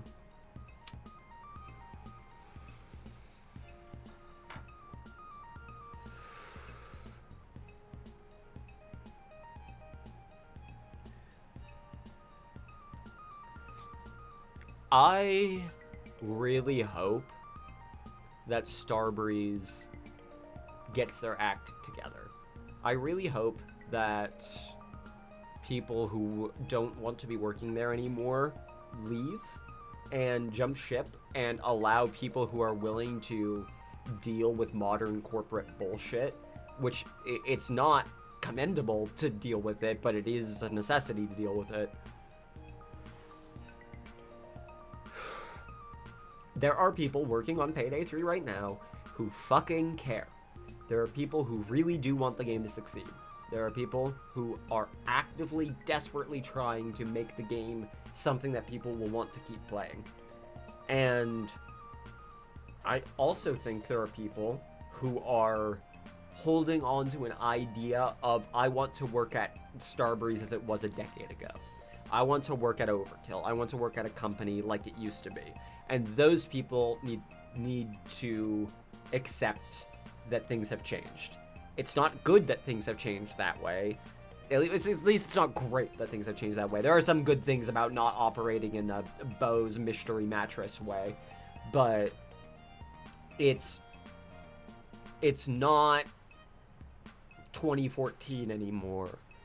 Game studios are treated like tech studios. They are corporatized to hell. They are AI bullshit. And if you are not willing to fight with executives constantly to maintain your vision, if you aren't willing to do like the shit that Joseph Fares does, like I just scream at EA executives until I get what I want. Like, if you aren't willing to put up with that bullshit, you're gonna have to go indie or go find another studio that's willing to work with you. Or find another line of work altogether, because that's what the games industry is like. And it's like that because of companies like Embracer, and companies like EA, and companies like Starbreeze. And Digital Bros. Can't forget them.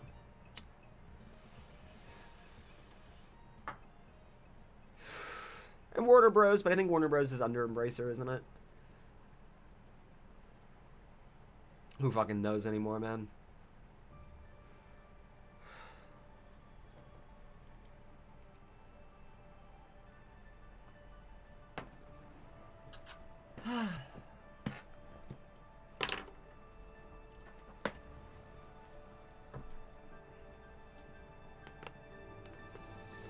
The raid video is getting less viewership than I guess would have been ideal, but it's getting about the viewership I was expecting, which is to say almost everyone who is clicking on the video is watching it, which is surprising and encouraging.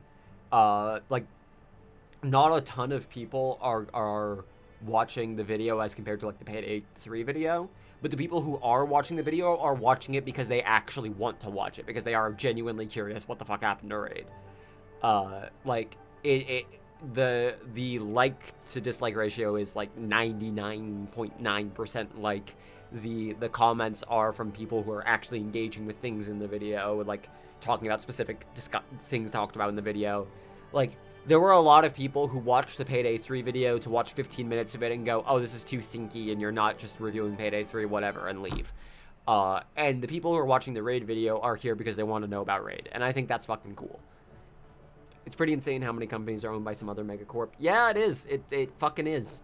It's real irritating. Oh, I gotta crack my back, man. God, that hurts.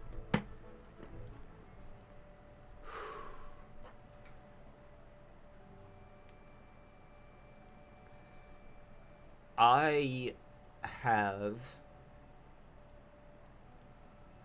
deciding if it's a good idea to say this. Yeah, it's fine. I have been recently, in my spare time when I'm just playing Pokemon on my device here, playing Pokemon Crystal, or more specifically, Pokemon Polished Crystal. And if you don't know what that is, it's a fun hack version of the Pokemon game that, you know, Game Freak don't tell Nintendo.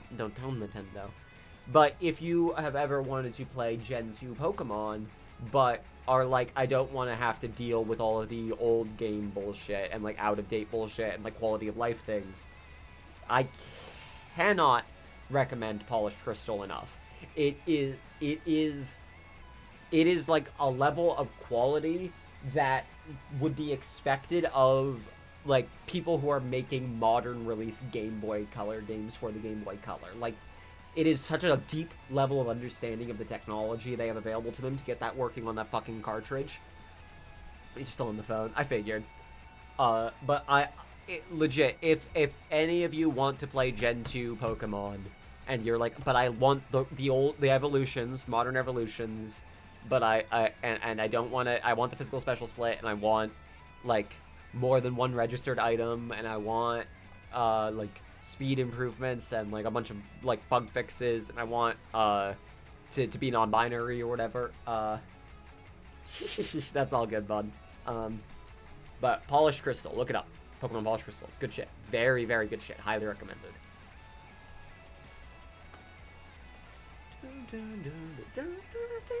God, this song goes hard. I have got to get back to playing Yakuza Pirates game, Majima Pirate Adventure with Marina. Maybe we'll do that today. That could be fun. Not on stream, although we will be probably this week. I'll get back to you on that because we may not have the time or energy. We will see. But ideally this week we will be getting back to Apollo Justice. We will be getting to the Ace Attorney game, DLC campaign specifically. So that will be the pirates that are streamed. Oh, how lovely, how apt, brilliant.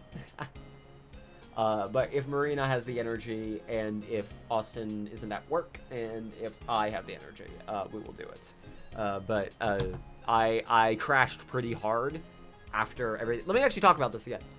Okay, so back when I released the Payday 3 video, the reason I cut it short, the ultimate reason I decided to split it into parts, which I'm very thankful I split it into parts now, because the game has truly updated a lot since then, but is that I already was pre-scheduled to fly into Boston to go and visit my sister. She and I went to a K-pop concert that she invited me to. She paid my way. I'm fucking broke. I can't afford this shit, but she was able to do it. She took me to a K-pop concert. It was the first concert I ever went to. I had earplugs and sunglasses, so I was able to block stuff. It was a great time with a group that has since got itself mired in controversy. Jesus fucking Christ.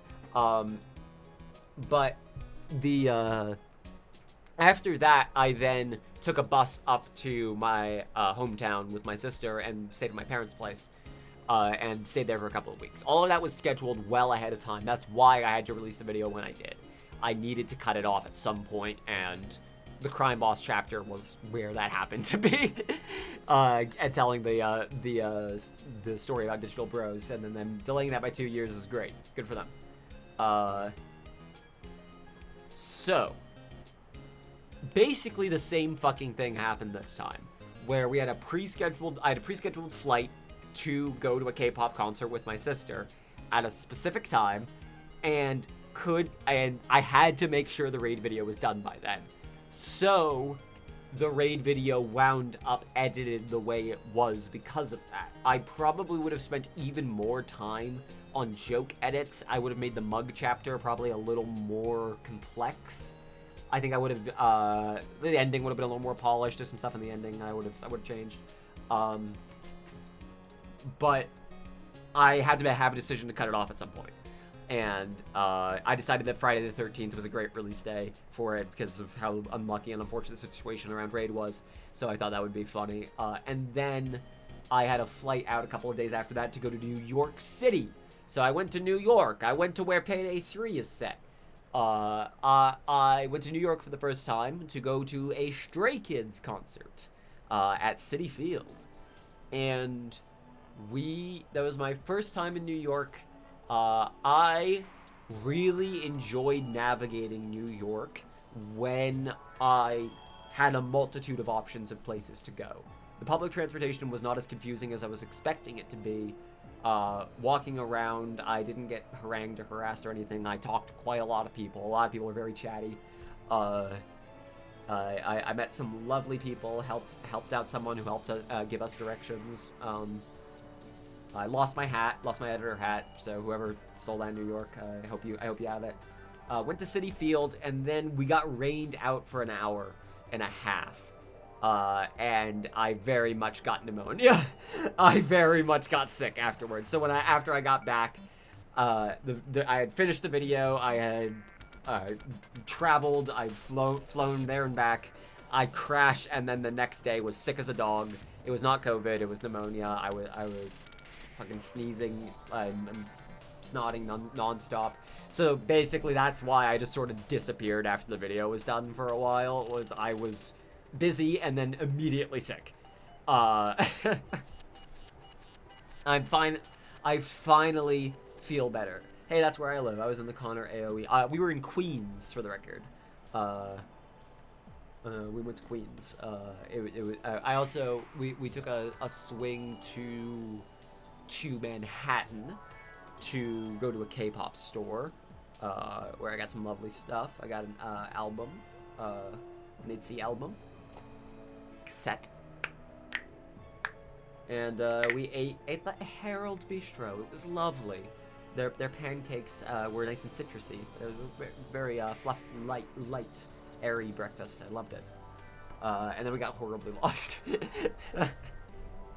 It's okay. Again, asked people for help, and people were willing to help. People are so fucking nice. If you're willing to play ball with people, if you're willing to talk to people and ask for help, usually they will help you in turn on the East Coast. At least that's what I've found. But also, I understand that I am a white, like appears as a man to people. I totally fucking I feel that that I have a certain amount of privilege there for how people will talk to me.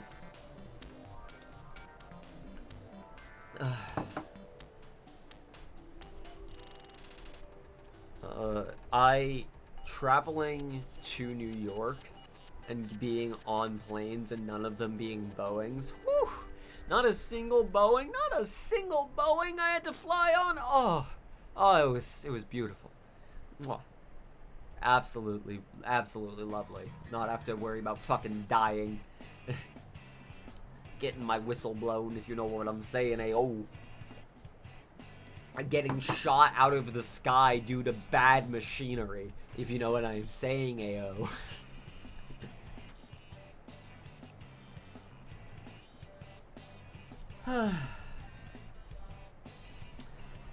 What other video game things that I want to talk about? Let's see. There is the non-disclosure of generative AI in games. I really do wish I had brought up the generative AI that's in Crime Boss, because that got added to Crime Boss before I finished the video. I had time to go and change the script and narrate. I was just so fucking exhausted at that point. Like, I don't want to have to do any more narration changes, any more edits to the script if I can help it. I was just so fucking tired. Like, whatever. They said they'll address it in the future and they'll remove, and then they just added more AI shit. So fuck me, I guess. Like, all right, I should have called them out on it. I should have fucking called them out on it. Say love you. I don't think you're gonna be seeing the Payday 3 review until like end of the year. I need time off. I have other writing projects that I am working on that I can't talk about, contract and shit, but like other actual things I need to work on. I have real life shit I have to deal with. It would make a great Christmas. It might end up being like as late as Christmas. I fucking mean it. Like, I want Skills 2.0 to come out first, or at least I want more information on it. And I want to see. I don't think we're ever getting offline mode. If they're gonna, if like at least the pattern right now is that we're not gonna get offline mode. But I want to hear them say that before I commit to making the video and saying one way or another if the game has a future without online mode. Like, if they commit to, sorry, we can't do it, it's impossible, offline mode's not happening, or we're doing it but it's difficult and it's gonna take a while, I want to know one way or the other before I go speculating about what could be. They've been testing peer-to-peer stuff according to some Steam stuff. Yeah, I have seen that, but also testing could be like, we have tested and confirmed that it's impossible. Like, we have tested and confirmed the game fucking breaks and doesn't work, so we will see.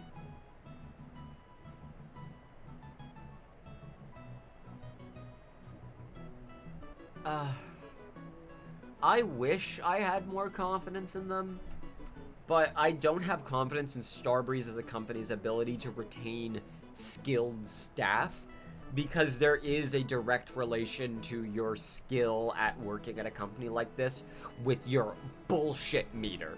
Like, I'm completely fucking serious. It does not matter how good you are at working on this if you would be better paid somewhere else and better respected and better treated somewhere else. Like, just because you can doesn't mean you will. It was one thing when Payday was a new IP, right? It was one thing where, when it was like, what are we creating all together? Almir Listo, will be a character in the game. I'm gonna be the brother of the Vlad, and then I will, yay, awesome fun. Cool shit. And like, you know, in the same way that if I was working on like a TV series and there was an excuse for like, we need someone to play like a bit character and you understand the joke perfectly, would you like to play this character? I'd go, fuck yeah. I totally get the excitement when you're at that stage. That's not what game development is now. That really isn't. Like, the closest kind of game development you get is the indie scene, or working at a fucking company like Arrowhead and finding out for all the same reasons that Starbreeze found out why you shouldn't do this and why you'll get really toxic community members from doing it this way of like, fuck it, ad hoc, do whatever anybody wants, like just keep adding shit, new shit, add on shit, don't care about legacy support, fuck it, just keep going, pushing forward, new, and then you get a lot of legacy people who are like, yeah, I remember when the game was good. I don't think Helldivers is at that point yet. I think Helldivers 2 very much risks reaching the point where like everyone remembers, like, remember when we enjoyed playing Helldivers 2 and wasn't just micromanaging bullshit and the game crashing all the time? But I do think it could get to that point pretty fucking easily the way it's going.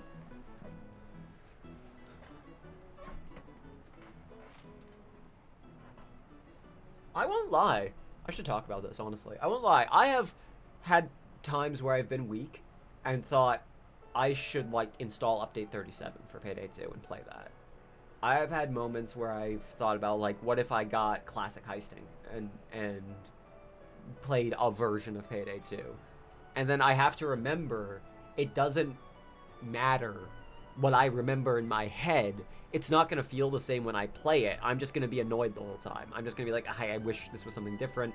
If I'm playing with friends, I could probably have a good time, but the whole time would be like, we're missing this and this and this, and really just the game, it would be nice if the base game was updated so that it was playable. But then I would also the whole time still be feeling kind of guilty and so feeling weird, like am I wasting time here? What am I even doing here? So I don't see myself actually ever committing to, maybe someday I'll do like a fucking like anniversary stream of Payday 2 where I'll go back and like play everything. But I don't think so. I think it's better if I keep that book firmly closed. If I just don't make it a thing. I have. Do any of you in chat have a game like that where you're like, no, I can't launch it. If I launch it, I'll get back into it, and then I know I'll feel bad for it. Because I know people who for that is Counter-Strike. I know people for that's League of Legends, Overwatch. Like, I know a lot of people have games like that. It's usually a PvP game though. It's pretty specific to me for it to be like a PvE game, to be a cooperative game. And I'm like, no, I can't let myself play it. I am curious if any of you have a game that's like, if I ever let myself launch this again, I know I'll get addicted to it, but I won't have fun with it. Used to be War of Warships for me until I got an email that my account was deleted due to nicked. That's a pretty good way to get you to stop. Jesus. Yeah, let's like. Yeah, like if I think that probably would have been a thing for Payday 3 people as well. That's why they delayed the update with the infamy bug. Because even if it was only visual, even though I don't think it was, but even if it was a bug like that, if a player thought, oh, all my progress has been wiped, that for them would be an offboarding moment. Like, oh, GG's, okay, I guess I don't have to worry about this anymore. I'm free. I can move on. Dirty Bomb, I put a bunch of money into, and then went, what am I doing with my life, and stopped playing almost immediately after putting money into it, and I felt real bad about that for a long time. In retrospect, I can look back on the positive side of that now, and see it as like, I, for a free-to-play game, gave money to it for the hours that I enjoyed it, and then sign off. But at the time, I felt like I just invested like $30 into this game, and now I don't even want to play it anymore. I'm sure there are people like that with Payday, where like I get the Ultimate Special Super Edition, and then I launch it, and I play Fear and Greed once, and it crashes, and then it wipes my progress, and then my build gets deleted, and I'm like, okay, well, I don't even really feel like doing this again. Like that kind of was starting to happen with Maria on stream earlier, where he got really irritated, understandably so, when Raid crashed, and he's like, well, there goes our fucking Blitz, I don't even really want to do it anymore, and then was saved by, oh, it saves your progress and you can just resume it. Okay, cool, that's fine then, because he was so used to the Payday thing of like day 3 of Firestarter crashes, oh, GG's, we're not doing that again, that's whatever, it's over now, we're just done, I guess, we're not going to do all that again, we don't get the reward, we don't get the money, nothing, just, oh, it just stops. yeah, offboarding moments, I think, are a good way to put that. Anything that's, that causes a player to realize all at once, like, maybe I could be spending my time and money elsewhere, and then leave. I think that's something that studios don't realize they are creating. To tie it back to what we were talking about earlier, that's the thing with Nintendo. Like, if your primary complaint about fucking Mario Kart World Tour was the part where you do the World Tour, first of all, okay. Secondly, and then the game gets updated, and they lean harder into that, then it's fair for that person to go, well, maybe I should just go elsewhere. Like, okay, this is clearly not for me. I'm gonna get off here. I'm gonna offboard. I wonder what that will be for various games. Like, Helldivers 2 had the offboarding moment with the region locking thing, and then that's not a problem anymore as far as I know. Like, what would it take to offboard people from Payday 3? A lot of people offboarded when Almir left, but then a lot of those people came back and reinstalled when the Spearfish update came out. For Mario Kart, it's probably you can only do 1 lap when you arrive at the course instead of 3. Yeah, I understand being like, well, we're at the course. I want to race on the course a couple of times and then go. Yeah, I get that feeling. I get why people feel that way. What was I gonna... What offboards people from games? Like, what is the thing that makes you go, I'm not fucking playing this again? Is it crashing at a crucial moment? Because that's definitely it for a lot of people. Is it a lot of progress being lost? I have no idea what the line in the sand would be for me regarding Payday 3. I feel like it would have to be something pretty extreme. Like, because even I think a lot of people, a full data wipe, like losing all progress, would be seen as like, you know what, I'm going to use this as an opportunity to experience the game new. Since it's changed so much, going to start fresh, start again. I don't even think that would be enough for people. I wonder what it would take to make a lot of people all at once go, fuck this. Because would it be microtransactions if they actually do the fucking Payday coins? Would it be saying there's never going to be an offline mode? Would that be it for people? I feel like that could be for some people.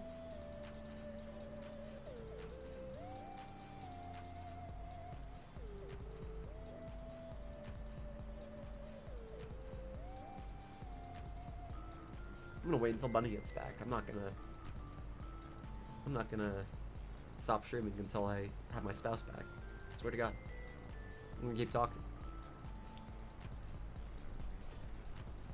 Was there anything that I'm trying to think, like, is there anything I cut from the raid video or the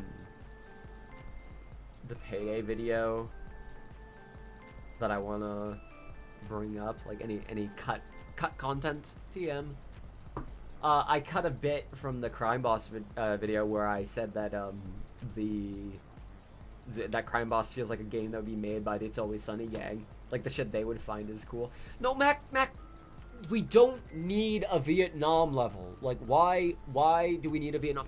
No, Dennis, you don't understand. We need 5 Vietnam levels so that people will understand. Because nobody remembers where Vietnam was.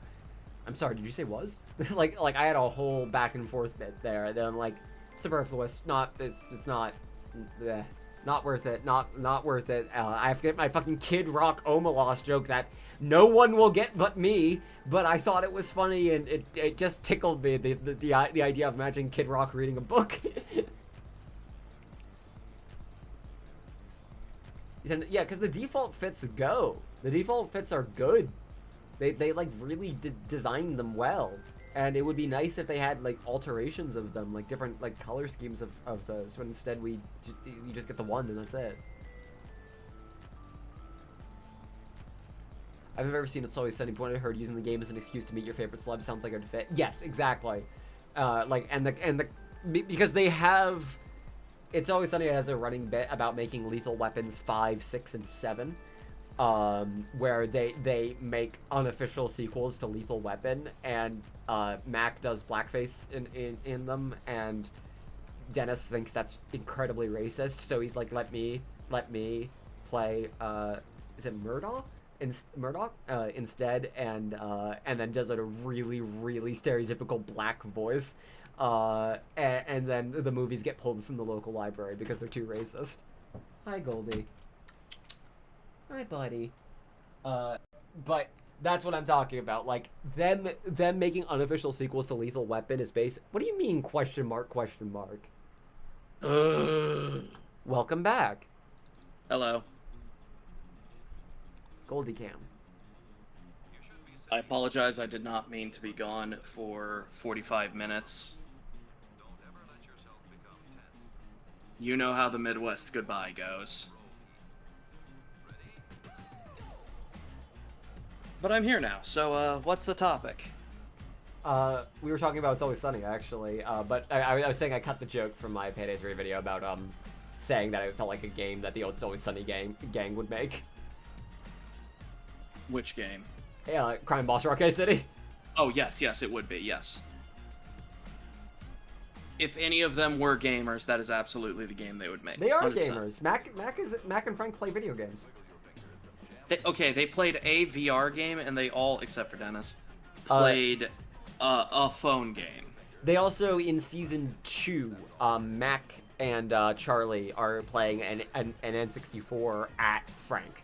Like, annoyingly at Frank. They're like, no, fuck you, we're not working at the bar, we're playing video games.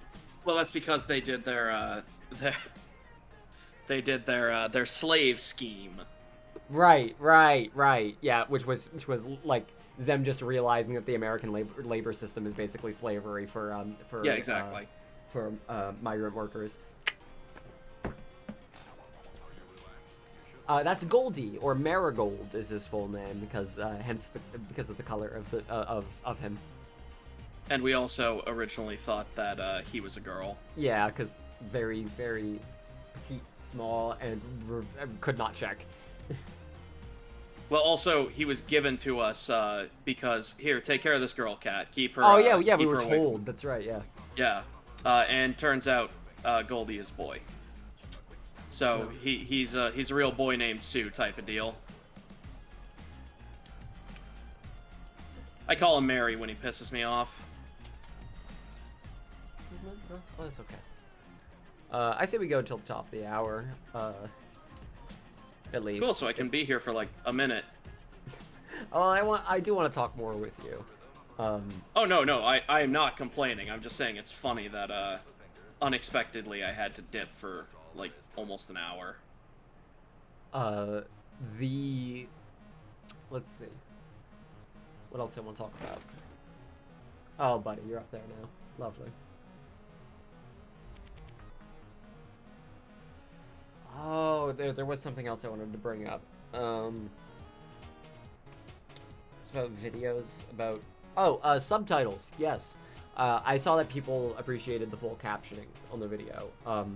I just want to say out loud, if any of you are interested in learning how to caption or doing captioning for a living, I'm not saying I'm hiring people or anything like that. I know how to do it all myself. The software I use for it is freeware. It's open source. It's called Subtitle Edit. Literally just Subtitle Edit. That's the name of the software. And it is one of the most user-friendly pieces of software I've ever had the luxury of editing with. It is, like, really customizable. It is very fluid. It made the whole process of captioning the Payday 3 video and the Raid video very, very straightforward. I would highly recommend that if you are ever trying to subtitle anything. And I use the WED-VTT format, which on YouTube supports positioning top and bottom, although I have not done that because I set up the Raid video in a way where that didn't matter. And it supports italics and bold, so I can use those for emphasis. One of your cats you first thought was a girl, actually, the vet told us. Then a friend of the parents noticed something that shouldn't be there. His name was Lily at first, then it got changed to Patty. Aw, Lily Patty. Oh my god, it's adorable. Cute. Oh.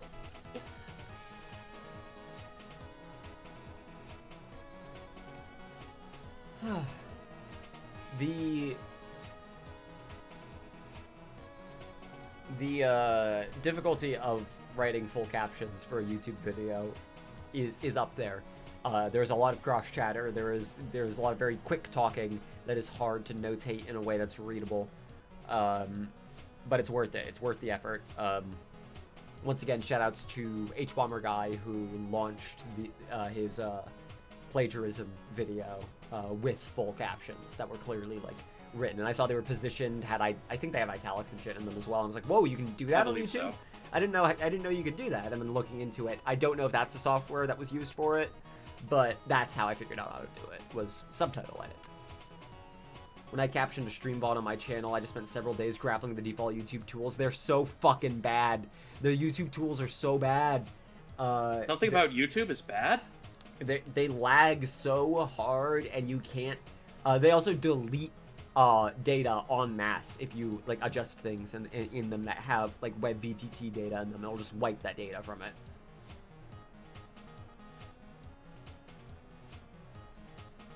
That was basically what happened with me and the Payday 3 video. Was I'm going to research this game's development history and kind of see how all of this happened from like a humanitarian perspective, from like a psychology perspective. And then like the thing I unravel is that Bo Anderson is this weird like authority figure in so many people's lives that has done so much damage, and I just have to like, well, what do I want to do about that? Because this guy's still around. Like, it's not, I don't want to be out here harassing someone, but at the same time, like, actions have consequences.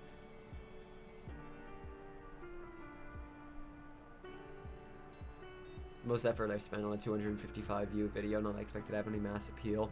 At least it does give more ability for appeal. Like, people will come out for the effort if it, especially because they're often systemically barred from it in the first place.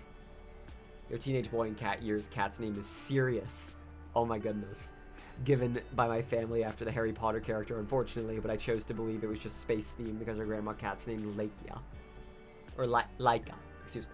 Laika.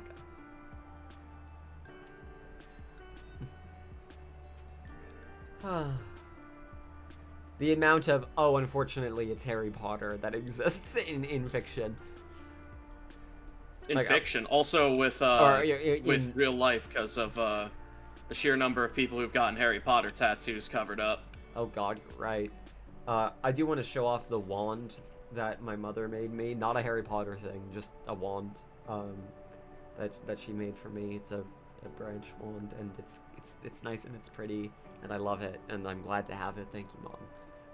It's a lovely gift, and I got this while I was in New York. She brought it there so she could give it to me.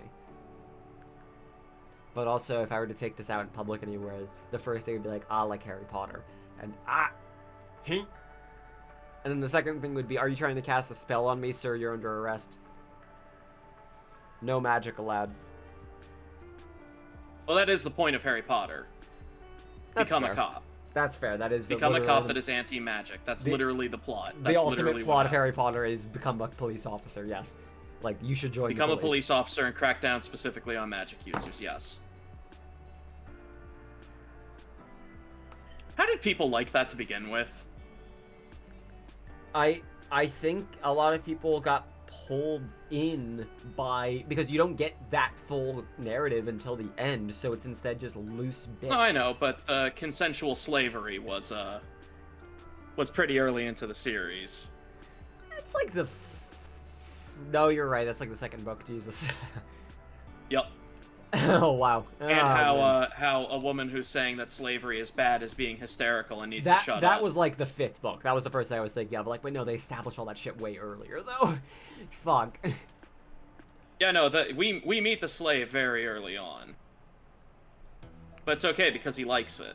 Yeah, it's okay. It doesn't matter that he doesn't have a choice. It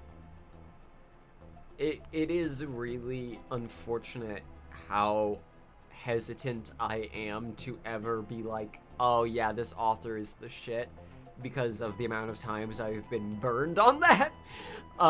Like, going like, you know what, I actually think Neil Gaiman's oh, no, wow, oh, Jesus, Not that one. but I also still have to separately acknowledge the writing work. Like, I can't pretend, and he was always dog shit. Like, I liked his work for a fucking reason. And the reason was no, legitimately, Neil Gaiman was good at, like, constructing an exciting, like, narrative, and each, like, scene is framed well, and that's how you get away with being a piece of shit for so long, is being talented at your craft. That's how you get away with being a sex pest for so long, is being good at the other parts, so people go, is that really true? Because I really liked Good Omens. Ugh. Fuck. Yeah.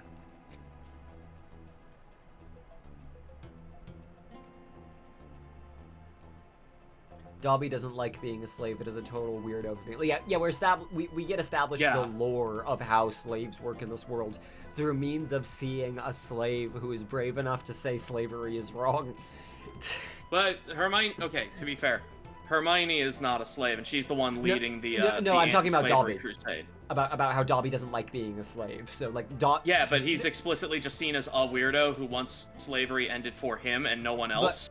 But we are narratively introduced to Dobby first in the books as our perspective to the slaves, which is why it's introduced that way. And therefore, the way we're introduced to slavery is through a slave who is bold enough to say that slavery is bad. And that's a pretty fucking, like, weird thing to go, no, I need to world build on this to make clear that the slavery isn't actually that bad. Like, it's so much worse than starting there. It's starting there. I don't think people got it. I need to make it more clear. The only way you'd start there is if you know that you're going to have it be that slavery is good, actually. It's just this guy who doesn't want to be a slave because he's a weirdo. Yeah, exactly. And then going, no, I don't think audiences picked up on the fact that I'm trying to say slavery is not as bad as you're thinking it is. Let me really drive that home. I need to write more books where I really put some emphasis on that. Jesus fucking Christ.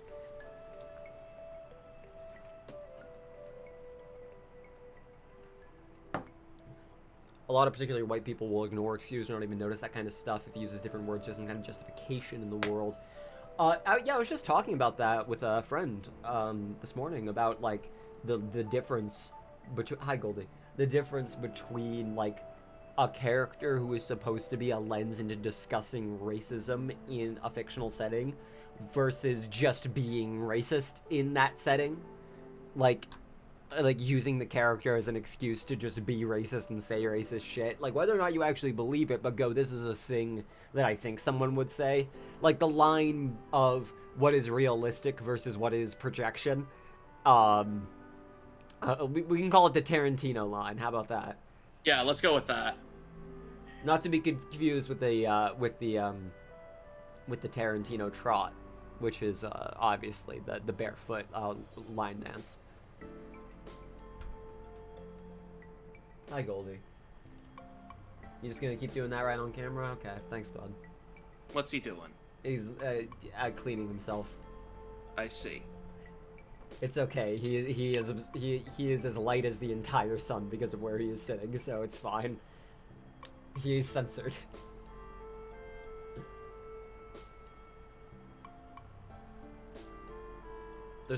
There's a wonderful video about how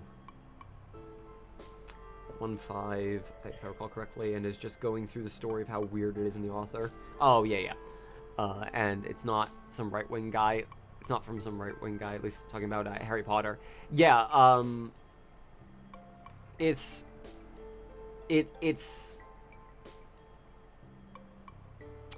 So, with Harry Potter, I do think that part of the reason people didn't pick up on that shit is because when the audiences are kids and the adult parents of those kids, or kids who are growing up like with the books and then become like teenagers and adults but still like the books, you're not at a point as a kid where you have the critical like thinking to go, oh wait, this is a bad thing to be picking up on. The most you can get is like, I don't like this, and yeah, try to get away from it. When I was a kid, I didn't think about the larger nuances of how bad Harry Potter was. My big issue as a child, when I hated it, was, this sucks. They don't teach magic. Yeah, like they're It's not set in a they're not magic doing the school fun about stuff teaching about magic, and they never tell you anything about how magic's done. They just kind of say, so anyway, you hold out your wand, and then like it's a magic school that teaches you no magic. I hated it. I hated it so much. I really disliked the rules of Harry Potter's world building around magic, because it's basically written around whatever magic could exist does exist, and then you write justifications for why it's not OP instead of trying to create logic. Like, you have on one end of the spectrum of who cares, whatever the plot demands, that is Harry Potter magic, and then on the other end of way too much thought has been put into this, you have Nen. Like, oh, okay, yeah, wow. But Nen rules. Yeah, Nen does rule, but also, Jesus Christ, dude, you did not have to go that hard on this. And the world is better because he did. We're talking about Hunter x Hunter, if you're wondering, the way that magic works in Hunter x Hunter. But yeah, if you're an adult parent of a kid in the late 90s and early 2000s reading Harry Potter, and you... the time travel devices. Oh god, yeah. The fucking time travel shit. Yeah, so, you can watch the Sean video about that if you want more information about that. Yeah, it was for one book, and she didn't want to have... Rowling is such a fucking hack. She didn't want to deal with having to worry about time travel anymore. So she just had all of them be on one shelf and all break at once. Yeah, literally someone gets knocked into the shelf and breaks all the time travel devices, and now they're just broken. Yeah, now there's no such thing as time travel magic. It doesn't exist anymore. Like I'm just thinking of like the Doctor Who episode that could be written around, and now the time magic is leaked, and parts of this are now running backwards in time. Like, they would have gone way too far in the other direction of this is stupid, but they would have at least done something with it. Like, oh, that's fun. What if okay, it breaks and then it gets loose and then they have to get it all back or whatever. But like, J.K. Rowling is so contemptuous to the idea of magic in her setting that she tries her best to limit its usage whenever she can. She ultimately wants magic to exist so that the narrative can happen. And only to the extent that it benefits the specific narrative that she wants to tell this novel. And getting back to it, if you're a parent who's like reading snippets of this shit, like essentially all the books were doing was like parroting Thatcherism shit. So either you are a British parent reading this and maybe you agree with this, or at least you're like, okay, well, that's a reasonable enough take, and you aren't reading the entirety of it and realizing just how much of the book is about this shit. Or you are, as many people were in America, going, haha, aren't the Brits funny? And you don't realize that it means it unironically. Like, it's written in a semi-sarcastic way that makes you think it's making fun of all of it, and you don't realize that it's agreeing with a lot of Thatcherism, that the writing is coming from a perspective of don't people who fight for change get so full of themselves? Aren't they so silly? Is the ultimate narrative of Harry Potter, of aren't people who fight for change so full of it? That's the ultimate takeaway from that fucking book. From that fucking entire franchise. And that everything is good because there's good people doing it. Again, that's the other main crux of the novels, more than the movies, which anyone who just saw the movies I wouldn't blame for not realizing this, is if you're a good person, everything you do is good. And if you're a bad person, everything you do is bad. If a good person and a bad person do the exact same thing, it's good when the good guy does it. The big example I think of is fat phobia. Making fun of a character for being fat is good when Harry Potter and the rest of the main cast do it, but it's bad when what's his tits? The blonde dude? Malfoy? Draco Malfoy. Yeah, Draco Malfoy. When he does it. Because he's a bad person, so it's bad. Draco Malfoy to me always felt like a Gajinka of a saltine. Like, he's just you can't say that while I'm drinking white baby. You can't. He's just like a saltine cracker brought to life as a real boy. Like, maybe with a little bit of Nutella on there, like, ooh, I'm edgy, I have hazelnut. Like, okay, but you gotta admit, that's all of the cast of Harry Potter. yeah, like Harry himself is like a jammy Dodger made a real boy. God. God. Ron is what is J.K. Rowling Scottish food is? Beer? Shit. It's a bunch of playground, well, my gun could shoot through bulletproof vests arguments in a trench coat with a hello, my name is world building sticker You're on it. so fucking right, though, yeah. That's so right. It's also why, ultimately, I think trying to make a game in that setting was completely foolhardy, and I think part of what went into the cancellation of the expanded DLC is the world building of Harry Potter is so narratively focused. Like, you would legitimately need, like, Peter Molyneux to come in to make the magic work for all the fucking mechanisms that exist in that setting. Like, you would need someone to come in who's like, oh, my favorite thing is programming edge cases for stupid narrative bullshit. Hell yeah. Let's go. I'm gonna make an entire Fable system around this. But he's busy making his own shit. He's busy making Fable again, and frankly, good for him. Like, it's not Fable. There's another Fable happening. He's not involved in it. But there is a separate game that he's making that's basically just Fable again. It's just Fable again, yeah.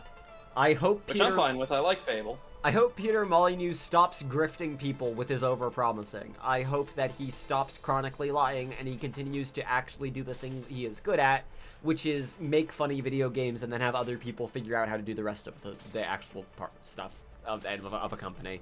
He can be his own little Hideo Kojima type. Just come up with ideas, program a couple of things, and then sit to the side and fucking don't touch it. Don't touch it. Don't ever touch it again. You were an idea guy, and now shut up forever. Yeah, like the worst thing. Same thing I want to say to Hideo Kojima. The worst thing that has ever happened to the games industry is ideas guys learning how to code. You're so right, though. You said that as a joke, but I completely, earnestly agree with it. It's like, oh no, you know how to make half the game, which is bad because we have to make the other half of the game around whatever bullshit you made. Oh no. Is all of the HP universe written by JKR? You know, Star Wars is a mess of canons, legends. Okay. Alright. Let me explain exactly how that went down, because you're right about that. Here's exactly what happened. Because I was alive and paying attention during all of this shit. Disney buys Star Wars. They decanonize everything except, essentially, the Clone Wars timeline. All the books are now the extended universe. The fan backlash to this is severe. A couple of lessons... Go ahead. I'm one of them. I absolutely despise Disney Star Wars because of that. A couple of lessons were taken away from this. One, people actually do like cinematic universes. It is the stylization of the acknowledgement of a cinematic universe that people are ultimately burned out on. People enjoy when one thing connects to another thing. People don't enjoy when you need to do fucking homework to understand what you're seeing on the screen. It is okay for something to be referential. It is more irritating when it is expecting foreknowledge. George Lucas isn't solely responsible for everything in Star Wars. See. So, okay, let me go even further back then. Because actually, yeah, I'm realizing there might be people who don't know about this. You might, so, back in the day, before Disney bought Star Wars, George Lucas's approach to giving the license for writing Star Wars stories to people was, fuck it, we ball. Literally just you want to do something? That sounds cool, sure. All of this is canon. That was his approach to it. So we got a lot of stupid-ass shit out of it for a while. And then, as kind of happens with the fanfiction community and then just the writing community for Star Wars, a lot of people who had similar ideas all came together and kind of agreed on one general narrative that fit in enough of those similar ideas. And the general narrative was Luke... I almost said Luke and Leia have a kid. Jesus fucking Christ. Back up. Okay. Thankfully, that one doesn't happen. No, that was George Lucas's demands, and everyone said Lucas's plan. The generally agreed upon narrative is that Han and Leia have a kid named Ben, and Ben Solo goes on to be a new main character. Okay, There's also a daughter. There's also a daughter. Yes. I forget her name. Do you remember? It wasn't Rose, was it? I don't think so. Right? They have like. The Solo family is so complicated and it's been so long. But there's... Okay, it's not Ben. There's Jason Solo. Then there's like 3 other Solos. Yeah, Ben Solo is a full creation of Disney. I could have Ben sworn it was Solo Ben, did but not okay. exist. Either way, the point being that people agree generally the Solo kids are protagonist characters. We can see perspective from them or around them, a la how the Skywalkers used to be protagonist characters. But you don't have to write around them. But they will, like, their antics are still happening in the universe. So you could write a story that was about anyone you wanted to in the Star Wars universe, and it could just be assumed that the main characters were off doing their thing. And then if you were a prolific enough writer and people were willing to play ball with you, you could write adventures that were happening with these characters that everyone agreed were, like, the canonical ongoing characters. I also just want to... Oh, please. Sorry, I do just want to... Because this is a personal thing for me. His name is not spelled Jason like the actual human name Jason. It's It's basically Jace with an N, Jacen. Yes. Because that way you know it's in space. Whereas right. Ben is just a normal ass dude named Ben, and that sucks. That's not Star Wars, baby. Give me some stupid names. Give me my Glup Shitto naming convention. God damn it. Oh my god. But no, so we gotta funny. have Benjamin Solo. Because he's named after Old Ben. Get it? Old Ben Kenobi? Yeah, because why would Han Solo do that? Yeah, Han wasn't there. No, I'm being very sincere. Why would Han care about he wasn't there. About Motherfucker wasn't Ben? No one knows who... Han never knew a Ben. He didn't give a shit. Yeah, Han never met anybody named Ben. He met Obi-Wan Kenobi. Han wasn't there when he was known as Old Ben. Han was doing his other shit. Actually. Yeah, like, he was doing shit with Jabba. That was the only reason he cared about Tatooine. He didn't know who fucking Ben was. He met Obi-Wan Kenobi. So I have to assume that Luke Skywalker named Han Solo's child, which, well, at the very least, George Lucas got a little bit more incest than he wanted. Yay! We are going to watch... Good for him, I guess. We are going to watch Andor. We have not seen it yet. Andor's on the list, though. Yes! I love Volpix. That spelling Benjamin. Benjamin? Oh, God. Benjamin. Pronounced exactly Benjamin. Savage Oppress. Yeah, fucking Savage Savage Oppress, God. Savage Oppress. I remember. So, to bring it back. All right. So, there were a couple of other characters who were established in this line. Oh, no. Admiral Thrawn. Thrawn, that's his name. Admiral Thrawn. They brought Thrawn back. Well, yeah, that's more recent, because we're still establishing the timeline of what happened to Star Wars here, so we can talk about what happened to Harry Potter. So, all of the, there's this giant extended universe that is only now called the Extended Universe, and before it was just the Star Wars universe, that George Lucas was like, cool, people are writing Star Wars things, it's a great big old galaxy, there's a lot of different timelines, who gives a shit? A lot of different That's awesome. shit to do. Yeah, it can all exist at the same time, who gives a shit? That's great, I love that, I love seeing creativity. And then Disney bought Star Wars and said, we want to have that be marketable, and we want that to be profitable. So what they did is they officially announced that the canonical Star Wars timeline was the events of the Star Wars The Clone Wars series after the movies, and the new Star Wars Rebel, or at the time airing Star Wars Rebel series. That was canonical, and basically the only reason any of that was canon is because it was still airing. That's the only reason that got saved from the decanonization. And this is just a me thing. I hate that Clone Wars stayed canon, because that means we get the worst versions of every Star Wars story as the canon ones. Because Dave Filoni came up with no actual plots of his own. He stole every plot point from a book. We need to talk about that, because that's part of what's going on here. Before Disney bought Star Wars, Dave Filoni already had a tendency to... I'm not going to say lift plots, because it got to the point where he was literally lifting plots afterwards. But he would... I'll say he's been doing it the whole time. He would take things as inspired by books, specifically Star Wars books. Later it was other things, we'll get there in a second. Games, and do them in the series. Just do those things like whole hog in Clone Wars. And when he would be asked about it, he would be like, yeah, that was my inspiration. That author is fantastic. You should all go read their work. And it was treated largely by fans as fine. Because it was seen as a cartoon series for kids. and the books for adults. So people were like, who gives a shit? And it wasn't one-to-one plots. It was like, oh, that's kind of like this idea we had here.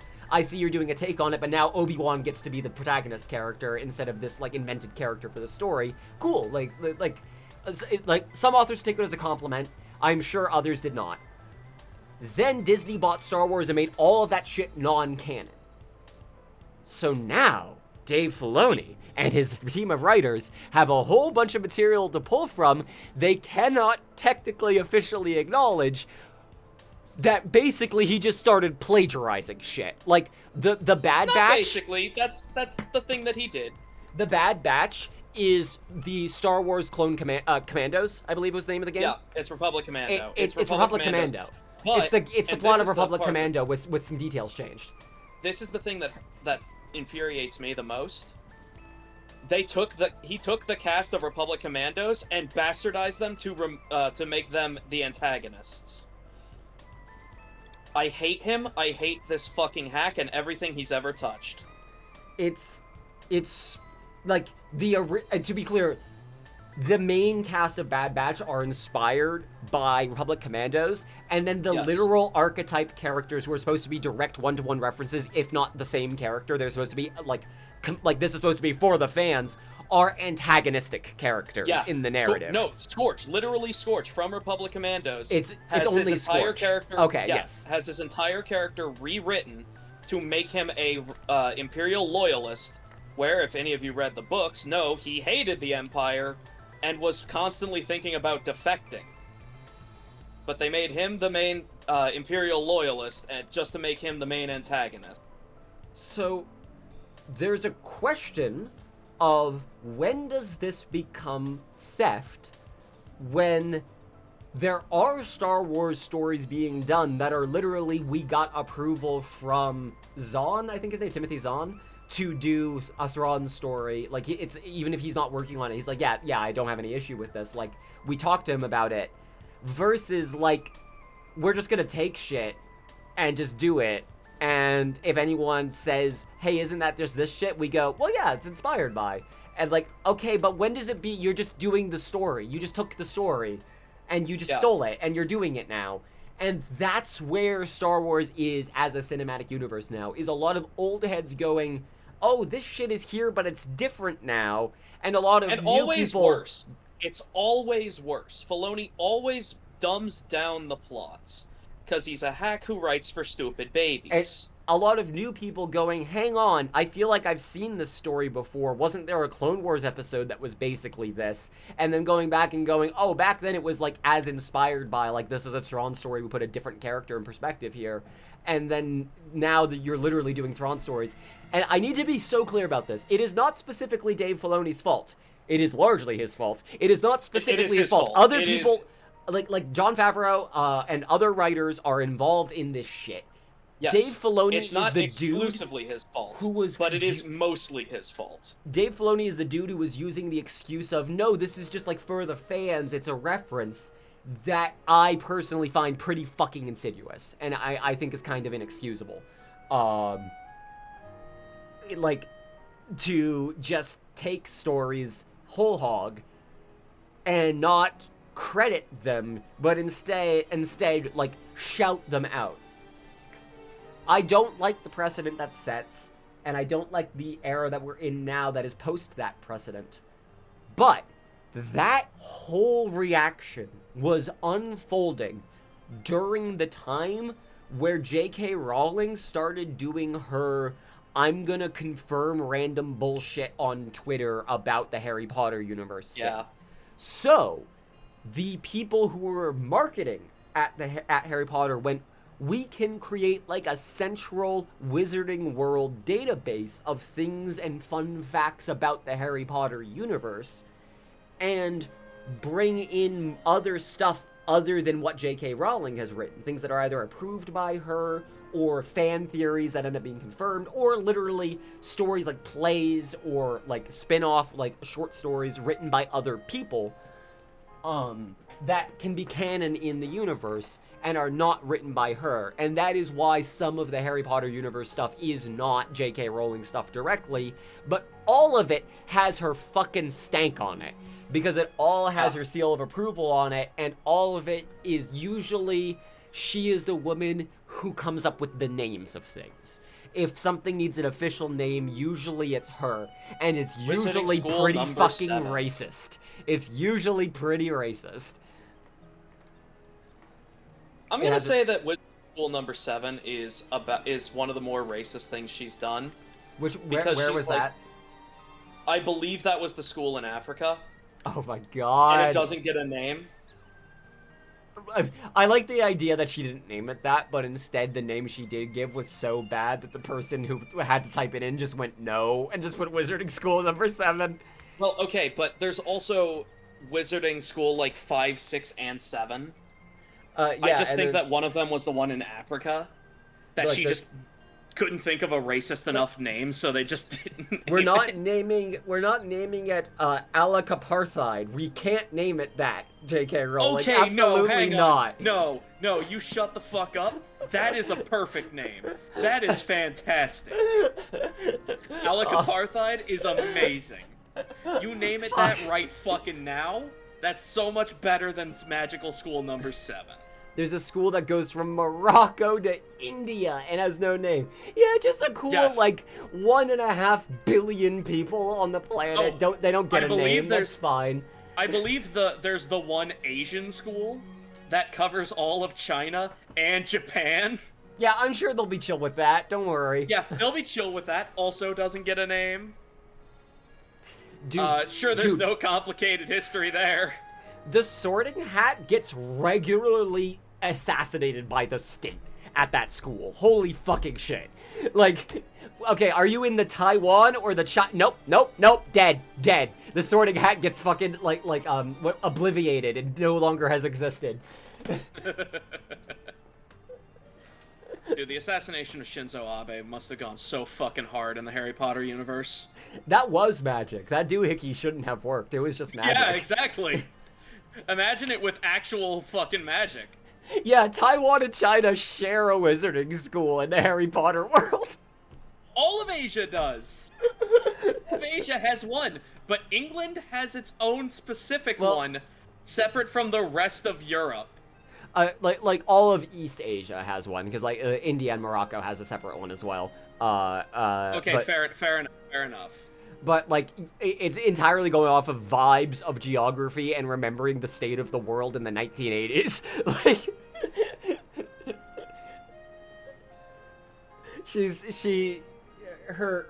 okay, hang on. What would she call the China, Japan, no, that one has a name, doesn't it? Oh, Christ. Hold up. I don't think it does. Harry Potter, Japanese wizard school name. Yeah, just look up the names of the schools. Oh, it has a name. name. The schools writ large. Okay, what is it? Mahuto Koro. Or, okay, I believe if memory serves, it means Magic Castle from that Sean video.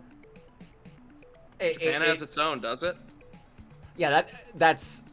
Oh yeah, here's the image map. Yeah, it is chill to post that link. That is fine. Yeah. No, the Scottish were not allowed to go there. You had to. That was a whole thing. She went on a whole tirade about that one. Okay, to be clear, it was just for Britain. UK went to Europe. Africa is split up geographically, north and south, just not actually where South Africa is. But just Japan separately gets its own school, and then Asia, China, India is all its own school, which is just school number 10. Oh, okay, so there's... Okay, then I'm misremembering. I thought there were like 7 total schools. Yeah, there's... Okay. I know too much about... God, I know too much about Harry Potter for someone who fucking hates it. Oh, Castelbruxo also means Castle of Magic in Portuguese, if memory serves, and that's just for all of South America. It just gets one school. Most of the wizarding schools just mean magic building or some shit. Just in a language. Russia gets a school. Russia gets its own school. I wonder if Ukrainians have to be sent there. Sure, that's Hold fine. on. I have to make sure I know exactly where Ukraine is before I make this claim. Hold the fuck on.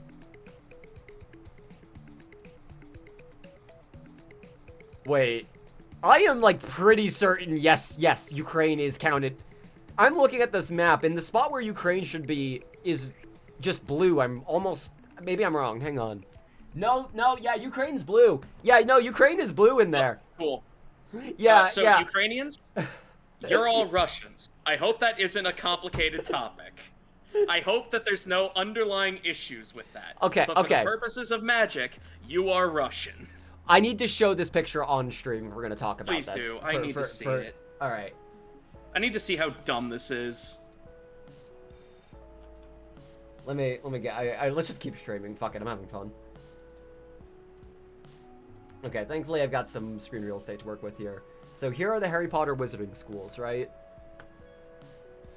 We have North America, Mexico, and Canada all share a school, as well as far...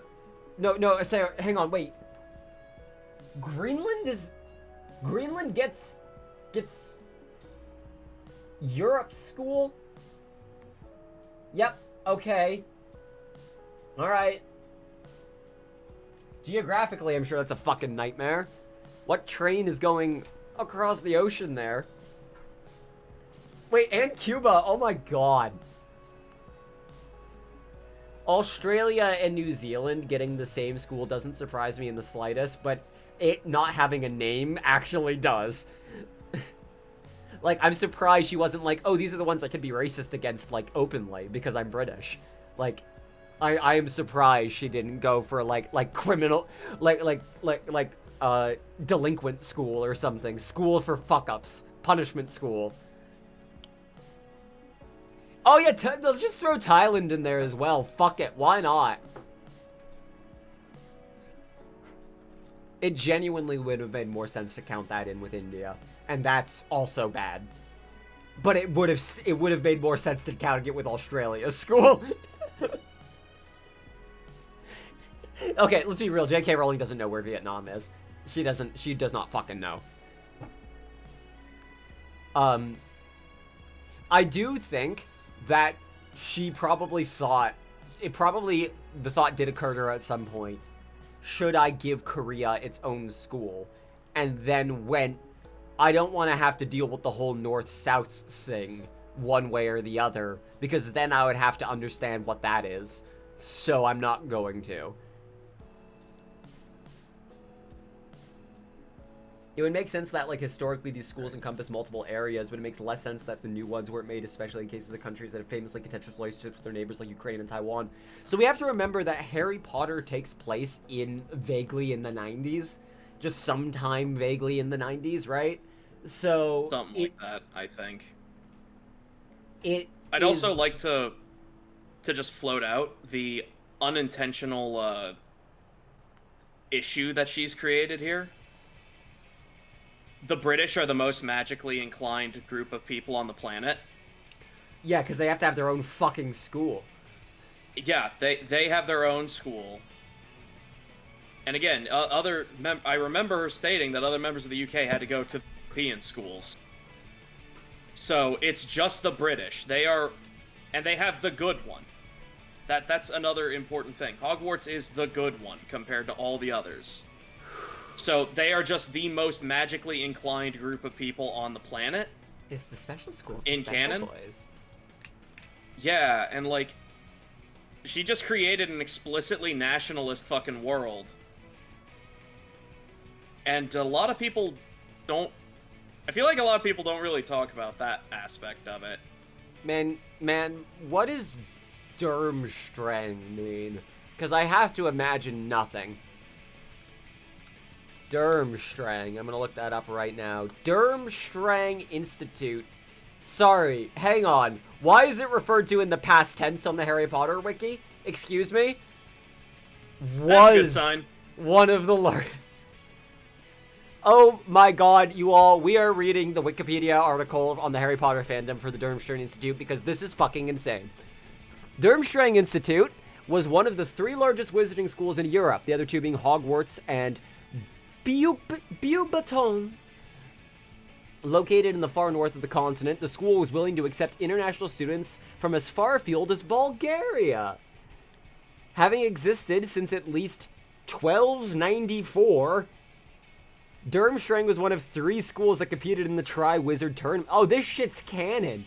This shit's like in the movies and the books canon. This shit's like prominent canon.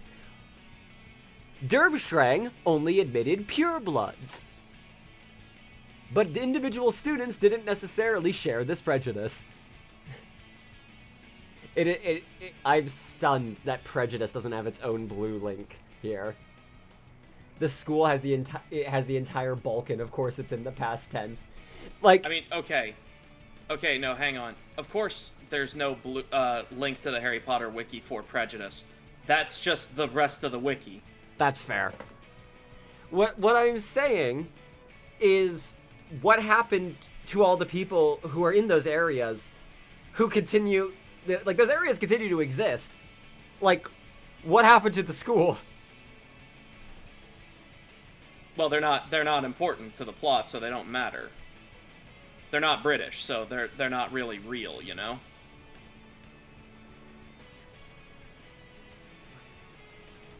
I'm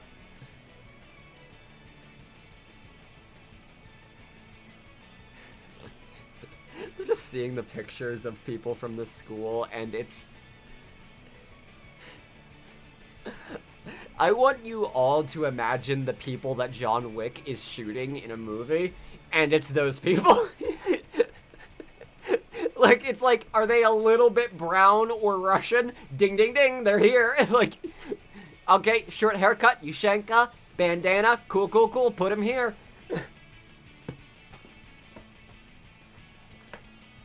The German school got Nazified. Great. Fuck yeah.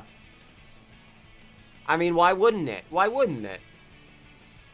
Wait, so that's the good school now, right? In Harry Potter's world? I don't know what happened to the school. I don't know if... I can't see what happened to it in the wiki. The wiki... Okay, but I have the thing I was looking for in the first place. The etymology. The pronunciation is Durmstrang. Seems to be... Okay, before I say this out loud, I'm gonna see... A spoonerism is an occurrence of speech in which corresponding consonants, vowels, or morphisms are switched between 2 words of a phrase. Like, buck Frexit is their example, instead of fuck Brexit.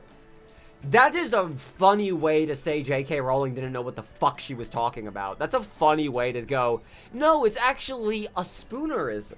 It's actually wordplay where it's from Strom und Drang, which is a German expression, Strom und Drang, meaning turmoil ferment. Cool. Deriving from the name of the highly emotional, driven German artistic movement of the late 1700s. Okay. So okay, this... Hang on. This I is... have to say this, but while it's still relevant, Vulpix, the reason that the Star Wars wiki is all in the past tense is because it takes place a long, long time ago. Yes, correct. A long, long time That ago. is the Whereas reason, yes. this takes place in stupid, but that is why. 1995. These buildings are 30 years... Like, this is less than 30 years ago in canon. The buildings should still be there. What happened to them?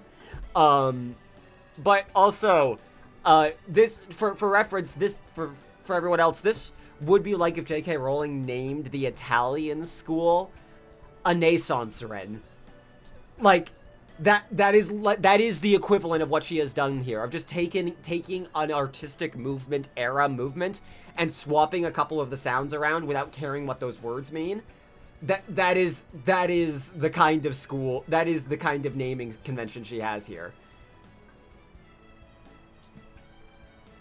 And I'm surprised, by the way, there isn't an Italian school called a Naissance-Ren. Okay, yeah, let me see if Hogwarts is referred to in the past tense.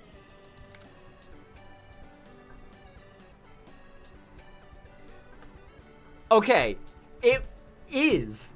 Why does the Harry Potter wiki stylize itself to the past tense? Well, it could be like everything else in Harry Potter.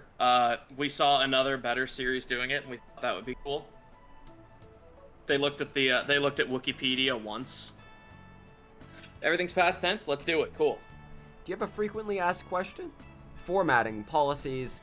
Okay, I'm just gonna search for tense. Past. No. Was. Do they not have a style guide? I will say, I'm gonna give them credit where it's due. The Harry Potter wiki for Pride Month, their logo is like rainbow and trans coloration. Like bare minimum, but you're doing it. There is a universe in which they just don't do it at all. So, okay, hey. that's partially because Harry Potter fans have been trying really fucking hard to distance themselves from J.K. Rowling, which I on the one hand appreciate, but on the other hand, why even fucking bother, because you can't.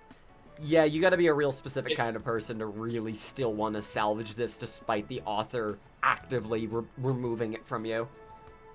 Also, again, this isn't a case where death of the author can really apply because A, she's still alive, and B, she has explicitly stated any support for her projects she takes as tacit support for her bigoted views.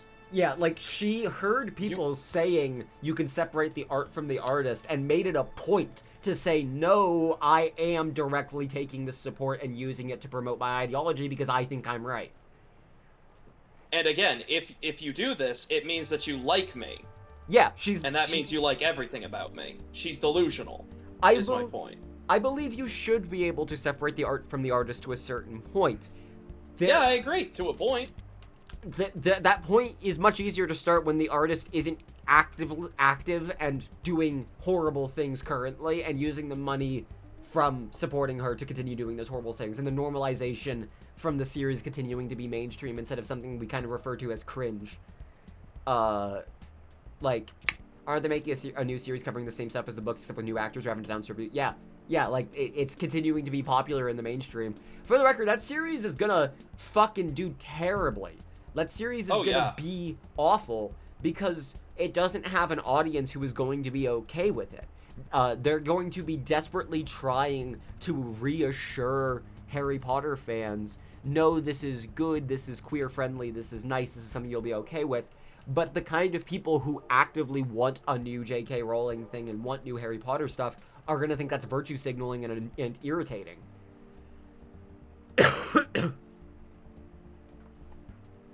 There's no winning here. The amount of people I see... they just lose. The amount of people I see being fans and thinking that that excuses their love of a bad piece of media written badly by a bad person is honestly, I just prefer to drop the pretense. I wish there was more layers to it. There are sometimes more layers to it, and in other pieces of media, absolutely. It can be difficult to explain to people because often people are not willing to engage with media that deeply if the thing is so repulsive they just don't want to bother, like, trying, like, it's a tough thing to move past. Not to put it in It's Always Sunny terms, but to put it in Always Sunny terms, like, let's just move past it. That's a tough thing to move past. That's a hard thing to move past. It is very distracting. It is like why whatever his fucking name is, the Scott who made the Five Nights at Freddy's, he learned to shut the fuck up because Cawthon, I think. Cawthorn, yeah, Scott Cawthorn. He learned to shut the fuck up because he became a... Wow. Oh, thank you for another $20, L. Thank you. Thank you. Okay. I'm sorry you donated for Text-to-speech. this conversation. Text-to-speech. I did mean to abuse the text-to-speech. Almost forgot. Hoyo wee hee hee hee how hoo hoo.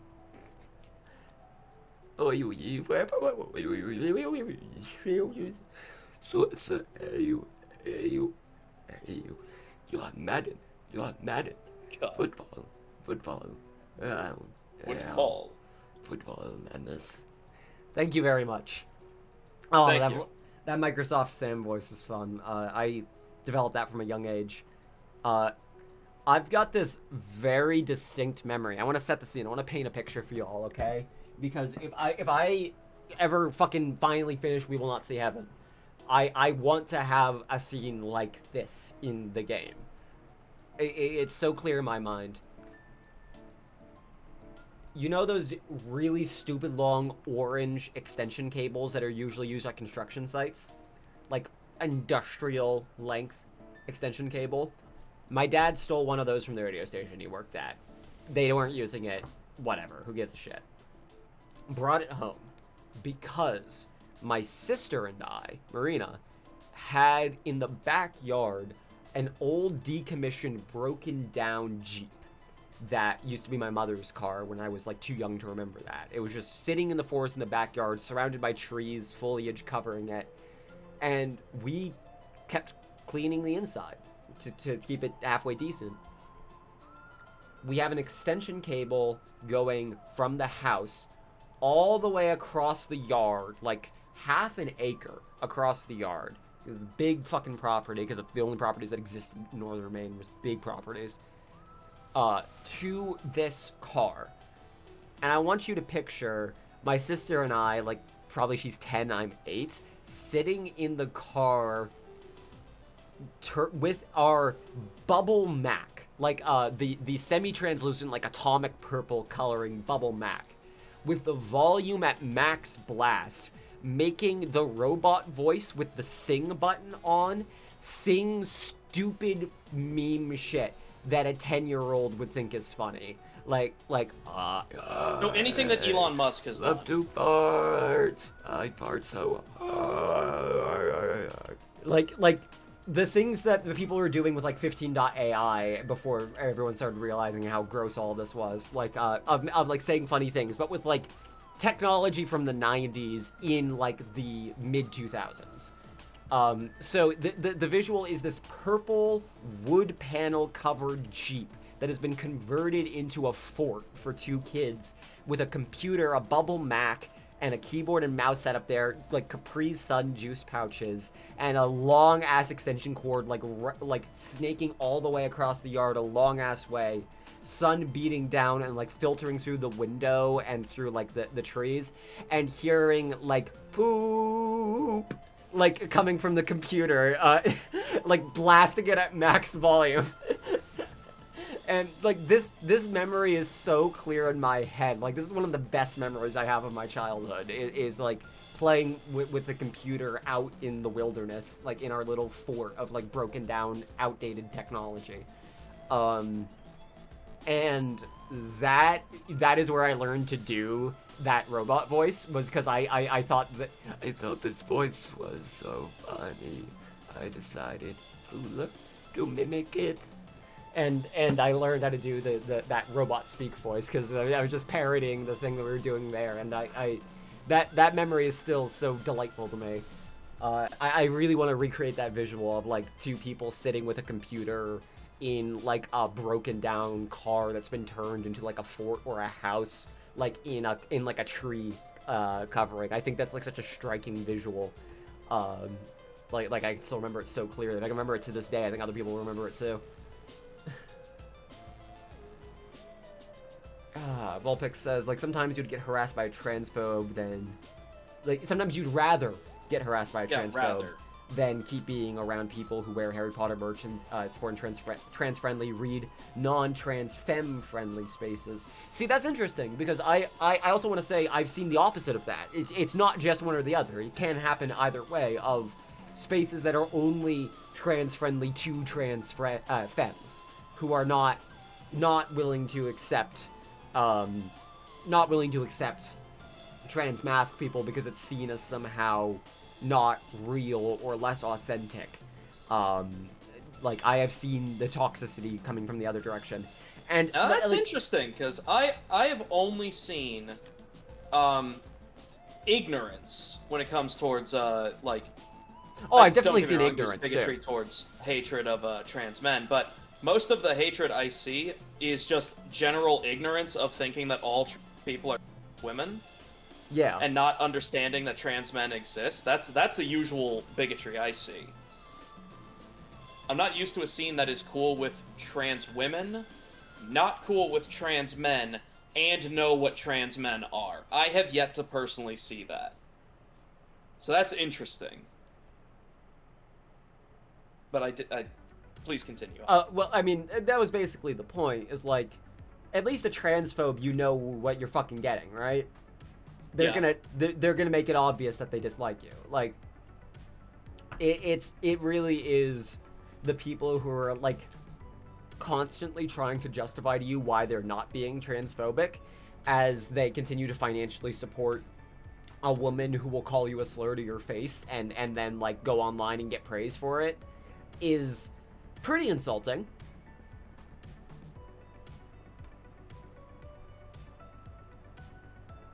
I do wonder why trans women have so much of the publicity. I think it's just like Ozzy said. I think a lot of people's perception of what being trans is a born male person transitioning to being a woman. Whether it be a super boiled down sexist and transphobic perspective of a guy pretending to be a girl or whatever, or a more nuanced perspective that maybe they developed in, like, the 80s, of, like, understanding what being trans is being very similar to drag. Like, in those existing, in, like, in the same space in their head. Granted, don't think I met a lot of trans men online. I have actually never met a trans man online, like, that wasn't through a community that was, like, a lot of different people. Like an individual who, like, that's a thing I knew first. I've met trans women, but every trans man I've met has been in real life. And I think legitimately part of that is that the online spaces that they may otherwise feel comfortable talking about it in are not comfy with them for bullshit reasons. Like, are either like, well, this is supposed to be a feminine space, I don't really want masculinity in here, or don't actually understand what you're about, of like, oh, why would it's a really, really annoying thing to hear from a trans woman, of saying, I don't understand why someone would want to be a man. It's very irritating to hear that. Yeah, I would imagine the response a trans man would have would be, well, I don't understand why someone would want to be a woman. Yeah, like everyone's play. different. Everybody's perspective is going to be different on it, and being able to go, man, this is how I feel, and I've accepted it, so that's what trans is kind of the fucking problem. I wonder if tomboys being such a commonly understood trope is part of what contributed to people forgetting about trans men.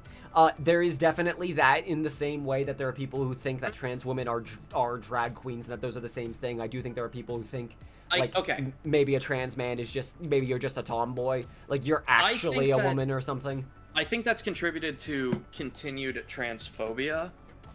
I don't think, because by that same metric, femboys would cause people to forget about trans women, and that's not the case. They're just usually like, oh, you're probably just this, instead of, you know, the thing that you are. Like, it's contributed to bigotry, but not towards forgetting. I think, I guess the forgetfulness is bigotry by another name, of, like, not thinking it matters so you don't pay attention to it.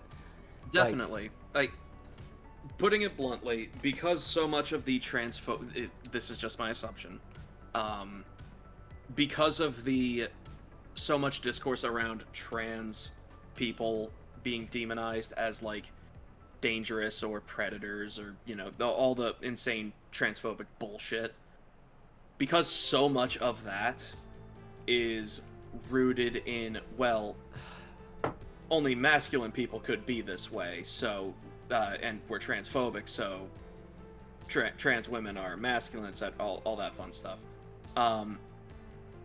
They tend to not care about trans men because they see them as women and thus just victims. Yeah, and like, as a result, a lot of people have the trans women be demonized, but a lot of trans women are also praised and supported because they're the ones being demonized, which results in a lot of trans men just being completely sidelined because they're not in the discussion positively or negatively in a lot of these people's minds and the public discourse. I definitely feel a little bit of that being non-binary and being talked about as an afterthought for some people, Oh yeah. But it's not the same thing. Well, absolute's not the same thing. But what non-binary people are going through is also often being just like, oh yeah, you're also a trans woman. Like you're also just trans. Like you're only this. This is the one thing I can understand as being trans, and you're that too. And then I have facial hair and people are confused, and it's pretty fucking irritating. I am glad so many people have liked the facial hair. I really am. It has been reassuring. I know, I sure do. Good point about tomboys. I agree. Yeah, it's a better worded version of what I was trying to get at. The traditional idea of gender roles forbids men from being femme more than it forbids women from being masc. So an AFAB person acting masc, being trans is brushed off more easily by the public. Yeah, I definitely see that. That probably contributes a lot to it too. However, let's not. It still definitely forbids femme people from being masked. We need to keep that in mind too. Oh, certainly. But it's lesser. the former is policed It's to a lesser. more. The former is more aggressively policed, whereas the latter is ignored because it's seen as not mattering to those same people who would police the former all the time. Like, how much is a guy who is transphobically worried that a trans woman is going to somehow harass them going to care about a trans man when if the thing they're seeing as this girl doesn't wear a bra around me, I don't care, it's a cool tomboy thing, that's hot. Like, it's the same thing as, like, I've had people like this in my life who have gotten over it, thankfully, but, who would, like, I don't understand love between two men, it's disgusting, it's like, God hates it, but love between two girls is okay. Like, that's fine, that's whatever. Like, they can only care about it to the point that they would police it as far as they can envision themselves being victimized in it. And thus, when it's an external perspective, they're like, well, I mean, that's their business, I don't care about that.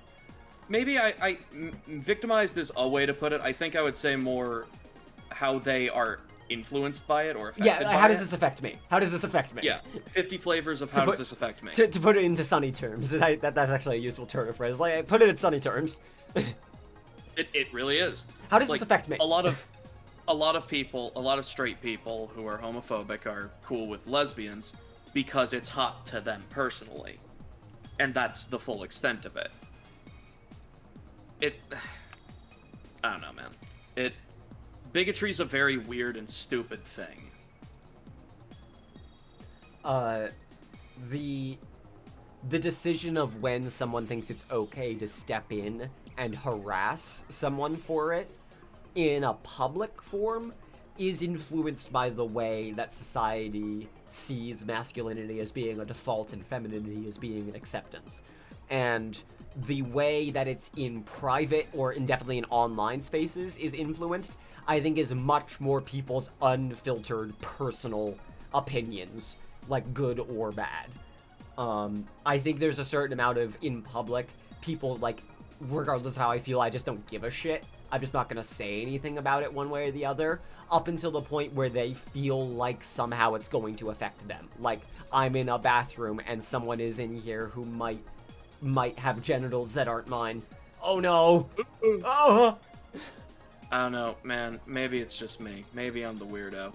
When I go to a bathroom, I'm not scoping out the other occupants' genitals. I want to spend I'm weird. Little time caring about other people's genitals in public as possible. If that's my take on it, is that and as much as possible in private. Yeah, like, I don't need that information. They also don't understand how public bathrooms work. I think there is a weird, because, okay, this is definitely a stretch. This is not based off of any research. This is me. I think people who are used to working in office buildings where there are bathrooms that are not public bathrooms but have the expectations and treatment of public bathrooms get more uppity about public bathrooms because they have more interactions in bathrooms where they feel like there are lines that could be crossed socially, and their brain doesn't shut off the same way everyone's brain is supposed to in a public bathroom of ignore everything, do your business, and get the fuck out. Like, I think if you're a dude bro who works in an office building at Meta or whatever, and you are very used to having to navigate not seeing other people's dicks in the fucking urinals because the bathrooms suck in this office building and everyone knows they suck and no one has a private bathroom. Then you go out in public and you're in a bathroom and something happens, you still are primed to behave the way that you have gotten used to from day after day after day of mini interactions like that you wouldn't think twice about, because at the end of the day, it's still a bathroom. You still just fucking do your business and leave. Like, I think it's entitlement that is bred from forgetting that public bathrooms are not the same thing as office bathrooms. I really do think that's part of it. And yeah, Square, that argument has never held water. If someone's gonna assault someone in a bathroom, they're gonna do it no matter what. A sign's not stopping them. Yeah, the thing that would stop someone assaulting in a bathroom sooner, I think, would be if anyone is being assaulted in a bathroom, you intervene. You call for help, or you intervene. Like, I do think, everybody shut the fuck up, this person might assault someone in a bathroom is not as useful as this person is assaulting someone. And this is also, like, true in a public forum in general. Like, there's a reason you don't yell fire in a crowded theater, and the same reason you shouldn't yell penis in a public bathroom. Like...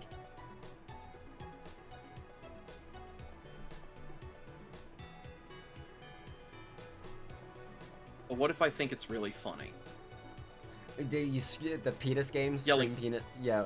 Yeah, exactly. What if I personally think that's really funny? Have you considered how that plays into it, how I should do that then? You are actually right about that, Sophia. And I think it comes from a similar thing I was talking about before, of if you work in a place where you see every single day warning signs that are not for you, that you know, oh, I ignore that because I'm an employee here. You forget when you go out into public that those signs are for you. So a sign that says, like, this bathroom is for all genders doesn't mean anything to a person who is going into a bathroom that they think is a men's bathroom, and then they see someone that they cop as a woman, and then go, problem. Like, sorry, bud, those signs apply to you also. Like, this information is Well, for you as well. Rules shouldn't apply to me. But people really do just ignore signs, and the excuse is, I didn't think that mattered. I thought that was for other people. I've talked about this before, but if y'all haven't seen it, I recommend I believe 7'11" bridge or 8'5" bridge, something like that. The can opener bridge is the shorthand for it. If you go on YouTube and search the bridge that cuts trucks, the short bridge that trucks crash into, where it doesn't matter how many fucking signs you put up, people will see that sign and go, well, I'm exempt from that because I'm the protagonist of my universe, and then just fucking destroy their own truck. A Donkey always classic. fun. That's right, Donkey covered that at some point, I forgot. Yeah, the truck killing bridge. Highly recommend. Good fun time watching a lot of people destroy vehicles they do not own. Because it does not matter how much signage you put up, if they will look at the sign and go, that's for somebody else. That doesn't apply to me because I am working. I am employee. I am doing a thing I'm supposed to be doing. So I have a task, you see, so therefore the rules of the universe cease to apply to me. Well, that would be stupid, and I'm not stupid, so that can't happen. Transphobes really out here, acting like writing no trans loud on a bathroom door is going to solve sexual assault. Yeah, like, it doesn't matter what you put on a sign if people are going to commit a crime anyways, or if they're going to ignore the sign anyways. So no amount of, like, this bathroom is only allowed for this person is going to overwrite, dude, I'm going to piss all over the floor if I can't use whatever bathroom is available right now. I don't give a shit. Like, was that preferable? Jesus. You know, we've been streaming for like 3 hours now, I think. Yeah, something like 2 to 3, 3 to 4, 4 to 5. Yeah, we've been streaming for 3 hours. I think maybe it's about time to wrap it up. It is getting kind of hot in here. I am getting kind of hungry. Selfishly, I would like to because I am developing a migraine. Delta Keeping my Rune. headphones on for so long. Delta Rune when? If people do want to see that, then I'll do it. It'll be when we can afford it. The donations today are going to go to bills. Thank you. I really do appreciate it that. immensely. It really does help. But we are going to be doing the DLC. I was about to ask if I could change the topic. We've just been going for 3 hours now. We gotta, at some point we have to rest. You could shit, you're right, we can family share with Penny. Oh, shit. Yeah, we okay. can family share with Penny. Yeah, if she's gonna join us for those streams, then okay, maybe we start scheduling those. I'm not committing to That will us. depend on all of our work schedule. Yeah, I'm not committing to us doing that next week, but I will start trying to schedule that, like, as early as next week. I will look into, like, if people are around and willing to do that. But that would be a good time. That would be a good time, and I can finally make use of the... I'm going to briefly show it off, of the several different on-call, text prompts I have set up. Oof. But that is going to be it for today's stream. Since I've got free time and energy, probably gonna be another stream tomorrow. I think I've done enough raid streams lately. Maybe I'll stream the Payday 3 update. Fucking, I don't know, maybe. I really do like playing raid, but I also I don't want to come off as like, oh, I'm the raid shill or anything like that. Yeah, you're a raid streamer now. This is all I do. I just stream raid. Yeah, that raid's the one video game. Payday bombed, so now raid's the only video game that exists. It's okay. Payday is so back now with 1,400 players. That's definitely enough. You play Payday 3 at all? Didn't know that. Yeah, you should watch the Payday 3 video. You seem so done with the franchise. Oh, yeah, you should watch the Payday 3 video if you haven't seen it. Oh, wow. I posted a video back in November called Payday 3 Isn't Unique. Yes, it isn't. And it is about the entire history of Starbreeze. It is a documenting of everything that happened with Starbreeze, everything that happened with me being a Payday creator, everything that happened after the war, afterwards, leading up, and also everything that happened with Crime Boss Rocket City is in there as well. And then if you enjoy watching that and learning what happened with me in Payday and all of the build up to my eventual Payday 3 review that I'm going to be posting later this year.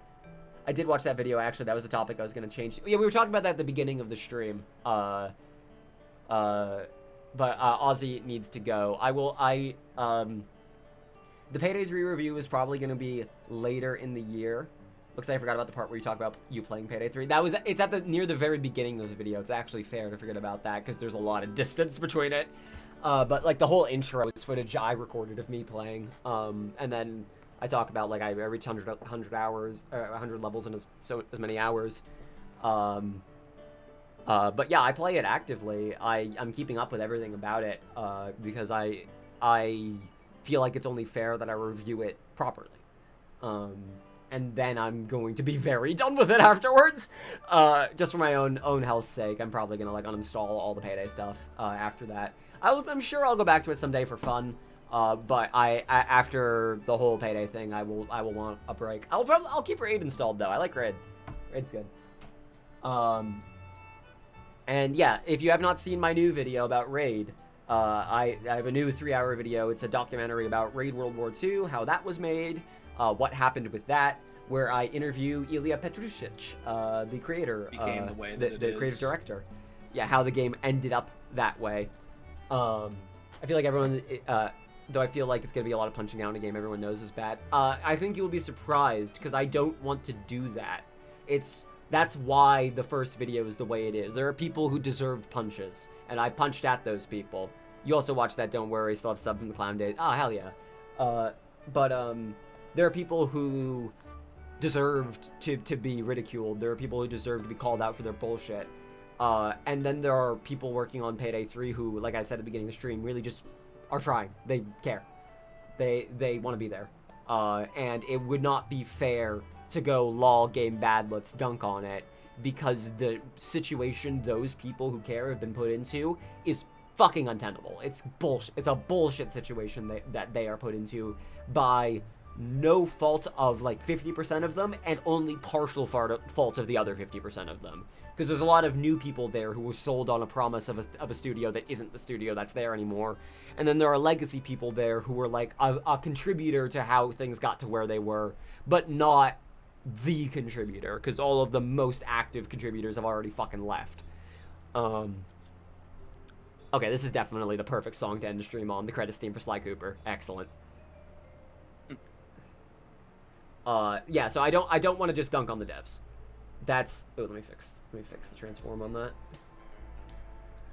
It would not be productive to just dunk on the devs. There will be jokes, don't get me wrong. I will make fun of stuff. I will be cracking funny jokes. But, really, I just want to review the game as it will be in the state at the time I review it, which means I want to wait for Skills 2.0. So I'm going to wait for the game to be in a more complete state before I give an honest shake. Oh, thank you. Thanks for the $3. I appreciate that. Oh, thank you. It means a lot. Honestly, Three. Everything helps. It all helps. Every subscription, every donation, every view, it all adds up to being worth to keep doing this.